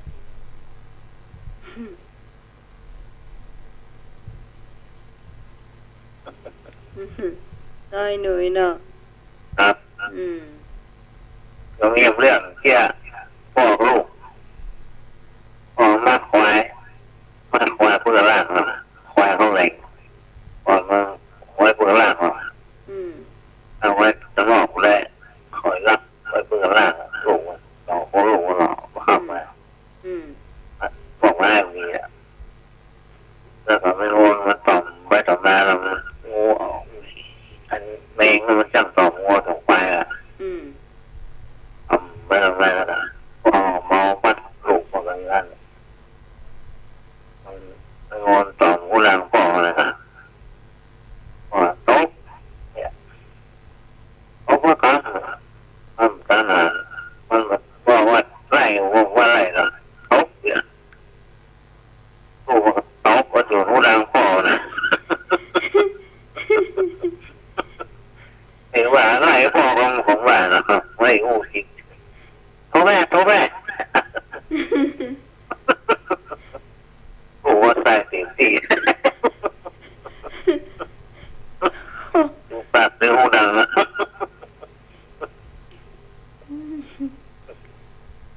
เงี้ยหิ้มกาที่มันต่อมงัวต่อมควายนะฮะต่อมหน้าต่อมตาก็เนี่ยมัดมีว่าลูกไรผมไรโต๊ะแรก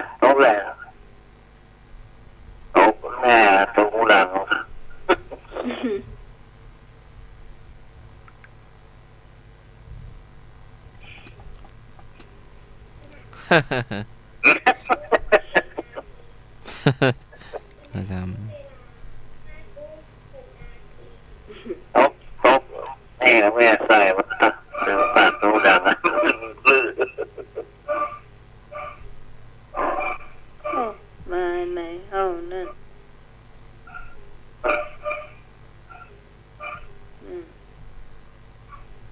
ห้องนั่งเลยอัตมามารับมานอน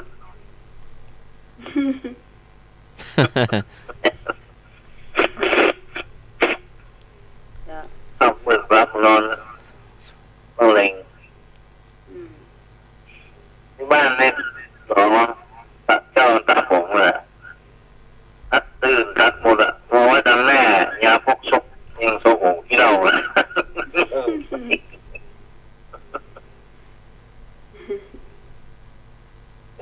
พกซกบางหน้าบางสาย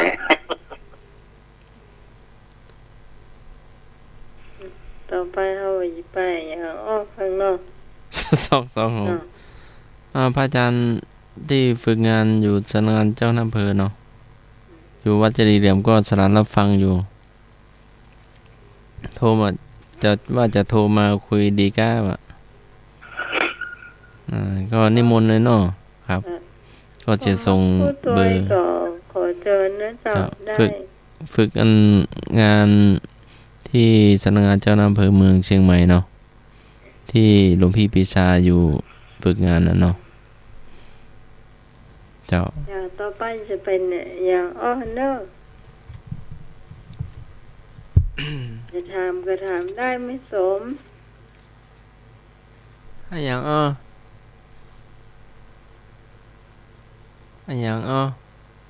สองตีนบังแดด8 ตีนเดินบนต่ำเตี้ยหน้ามนอย่าง2 ตีนบังแดด8 ตีนเดินบนต่ำเตี้ยหน้ามนอย่างเป็นสัตว์ฮะถูกต้อง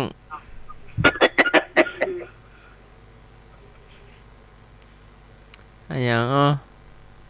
ยามแลงอยู่ถ้ำเคหายามกลางวัดสาออกมาล่าเล่นอย่างยามแลงอยู่ถ้ำเคหายามกลางวัดสาออกมาล่าเล่นอยู่กลางภาษาออกมาล่าเล่นก็ถ้าบักกบกับปูเนี่ยฮัลโหลอบเลยล่ะน่าไหมถูกปูแต่อีกคำหนึ่งไม่ถูกเจ้า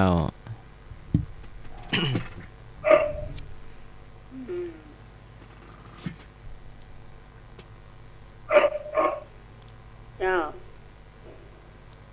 ทายไปเลยฮะทายเห็นเลยท่านไหนมีอย่างมาปั่นกันเนอะไอ้นึกเหรอไอ้นึก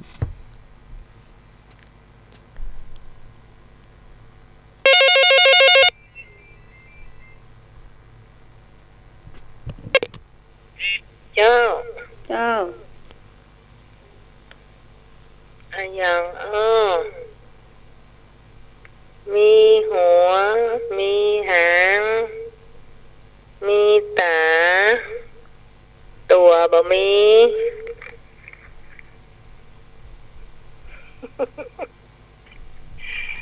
อาจารย์ต้องวัดหลอกไปแล้วกัน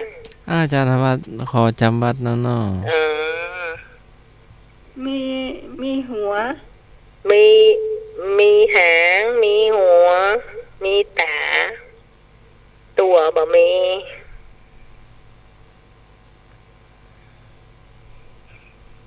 เป็นสัตว์ก็แม่เป็นสัตว์ก็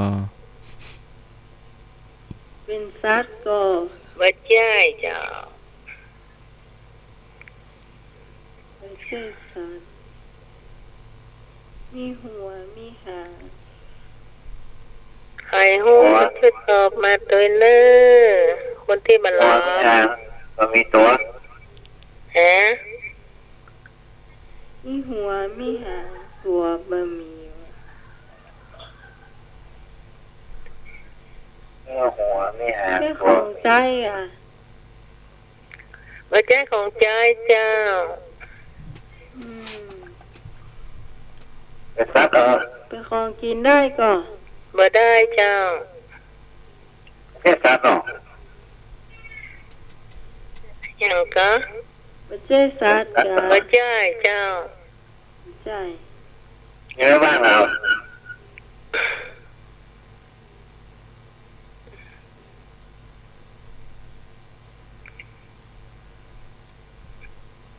ของใจก็ไม่ใช่ ของใจกับบ่ใช่ของกินกับบ่ใช่บ่มีชีวิตตัว มีหัวมีหางตัวบะหมี่ จ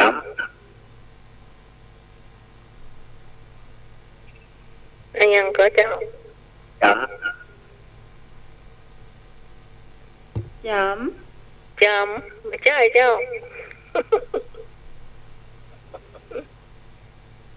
ผมไม่ใช่ ำอะไรอย่างฮะคุณผู้ฟังท่านไหนตอบได้ตอบมาเนยอยู่ที่หมายเลขอย่างที่ว่างท่านสมัครบอกเลย 0522058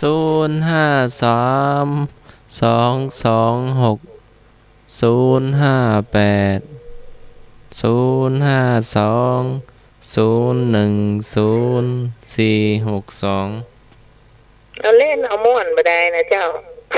ครับ มันคลายเครียดดีเดี๋ยวโควิดมันจะจังมันบวมถึงจะหนีไปหมดอ่ะ ตรงนี้เหรอ เอาต่อต้านโควิดนะเจ้า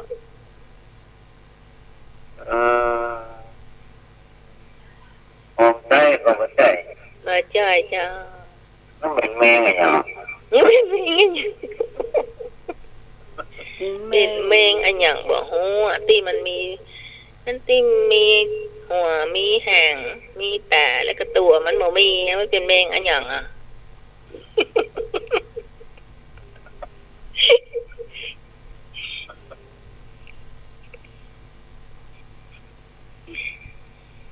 มีกล้ายากอ่ะ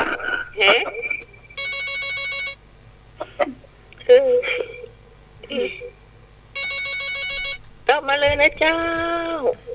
มาแล้วมาสวัสดีเจ้าฮะเอียงก็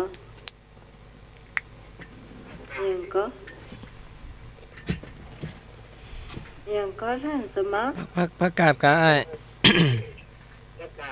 จักกาหนมเบี้ยว แม่นก่อแม่ แจ๊กแกมันมีตัวเจ้า อันนี้มันบ่มีตัวเจ้า ท่านก็เป็นหมูหันหมูที่มีหัว ไม่ใช่เจ้า มันบ่ใช่ของมีชีวิตเจ้า เองก็ไม่ใช่เองก็ไม่ใช่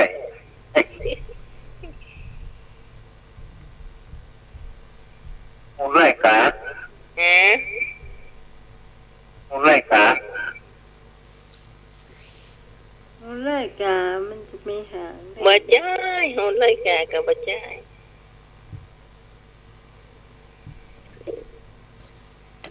โทรศัพท์ ไม่ใช่ เป็นมีชีวิตก่อนหรือว่าเป็นของใจแม่ หน่อยบ่มีชีวิต เรามีชีวิต ลองบอกใหม่ลองทวนเราแม่ มีหัว มีหาง มีตา แต่บ่มีตัว แมงสีหูสีตา หมาวัด เจ้า แมววัด ได้ทุกอย่างเลยเจ้า ของกอง เจ้า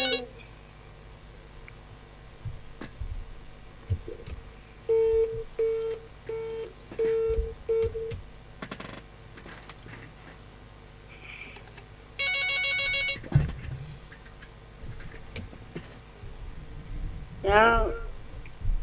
งูใช่ไหม ไปใกล้ๆหน่อย งูกับใช่ไหม จะได้ยินท่านสมัครอ่ะ งูฮะงูใจก่อแม่ แม่น งู ก็แม่ มันก็มีตัวอยู่ อันก็คงจะต้องเน่าละได้แล้วเจ้า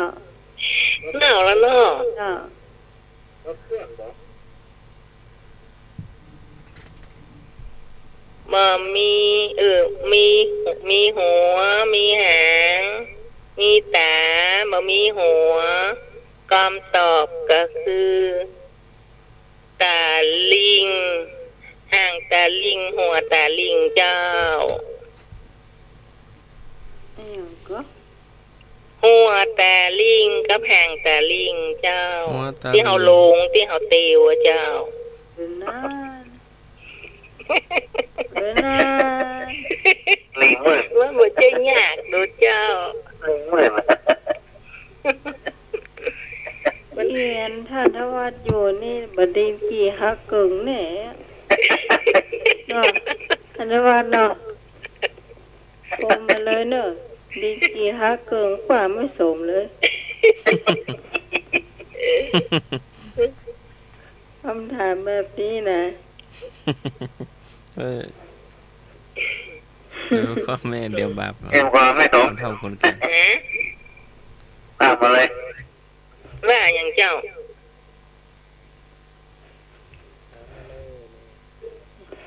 อย่างก้อยเนย อย่าง ตามมาเอ็มเลย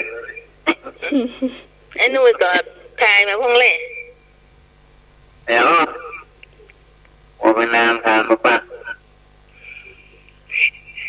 หัวเป็นน้ำกะ จ้า ครับ คำกับบ่ปาก ครับ เนี่ย พระพุทธรูป ต้อง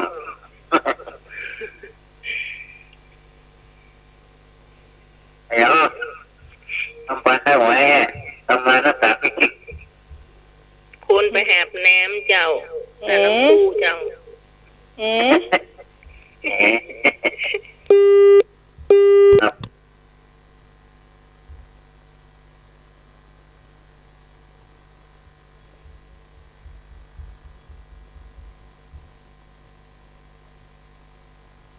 น้ำรอบตัว แต่ว่ากินได้ มีน้ำรอบตัว แต่ตั้งในกินได้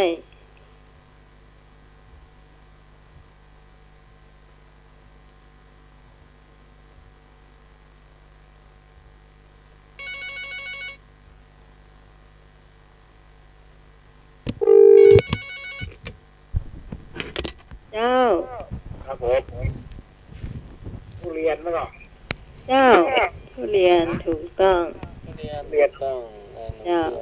เอาไปสาครับ เจ้า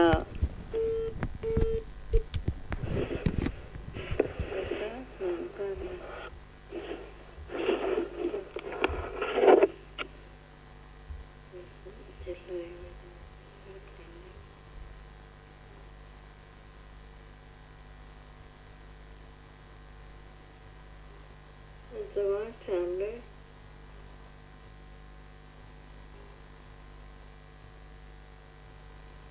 จะมาถามเลย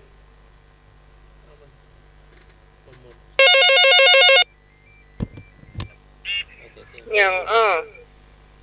มีหูสองหูมีตาเวทตัวอย่างอ้อ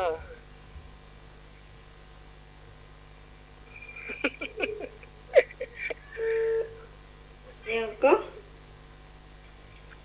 หูสองหูแล้วมีตาเวทตัว หูสองหูมีตาแวดตัว เจ้า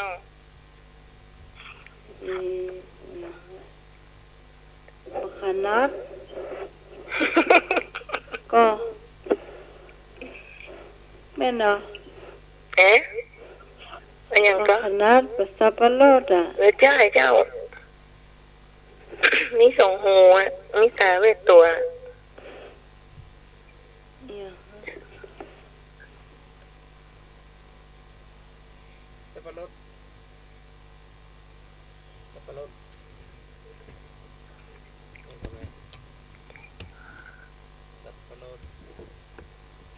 อ้นุ้ยตอบโจยไอ้นุ้ย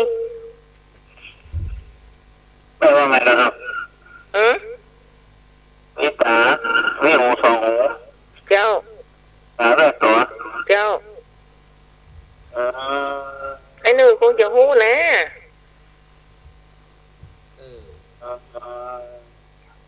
ตาหูสองหูตาแรก หูมีสองหูแล้วมีตาเวทตัว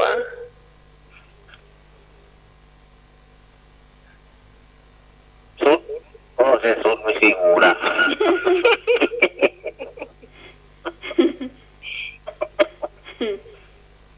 เดี๋ยว หูสองหูคือตาแรกตา ตาเวทตัว อืม ตายเว้ย แม่ตา อืม แม่ตา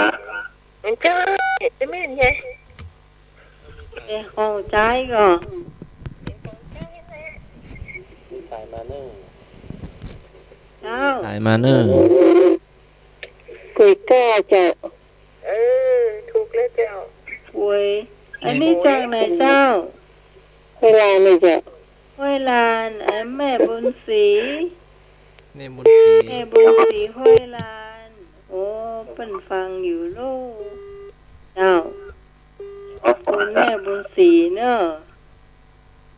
เมินจะโทรมาเตือนหนึ่งแสดงว่าฟังอยู่เจ้าเนาะก็ไม่ได้ขาดแต่ยังได้แต่ว่าเพิ่นบ่ค่อยได้โทรเจ้า สิ่งนะปวดอย่าง ป่วยย้ายหน่อย อ๋อป่วยค ป่ว รับ ยถูกละป่วยก็แม่นแต่มันมีหูสองหูถามเลิกเถอะเจ้าอย่างนี้นั่นตุลุงทองตุจกเขาน่ะอู้เกี่ยวหญ้าเกี่ยวหญ้าเกี่ยวไปเกี่ยวมาได้เหอะบ่เต้าบ่เตะ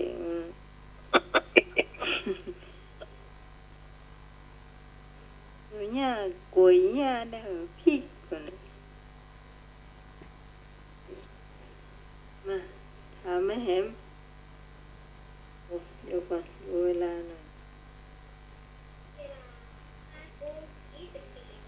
5:24ฝากคำถามเนาะจะไปเพลงเนาะแบ่งเวลาหน่อย ยังมันย้อนมันยานเนาะในตัวเขาเนี่ยตรงนั้นมันย้อนมันยานหมดละเนี่ยอ๋อ ยามมาย้อนมายาน ครับในตัวเขาเนี่ย ฟัน หู เขี้ยว หูหูมันจะตึงมายานเรามันอีตึงหูตึง ว่าน้อยโอ้ยขายหรอโอ้ก็เบาไงก็ว่าจะเบา โอ้ยเปิ้นว่าบ่ขายเตื้อบ่ขายเตื้ออีกเพิ่นถามว่าก็อยู่ก็อีกใช่อ่ะเอานี่เนี่ยนี่ เออ เพิ่นมาถามค่ะป้อมันน่ะ ยุ่งเนาะ อันนี้ก็ได้เพิ่นว่าบ่ขายเตื้อบ่ขายเตื้อ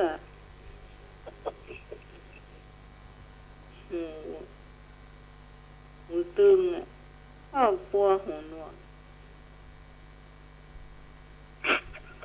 ไม่รู้เรื่องนะ หูเหลืองก็อยู่กันได้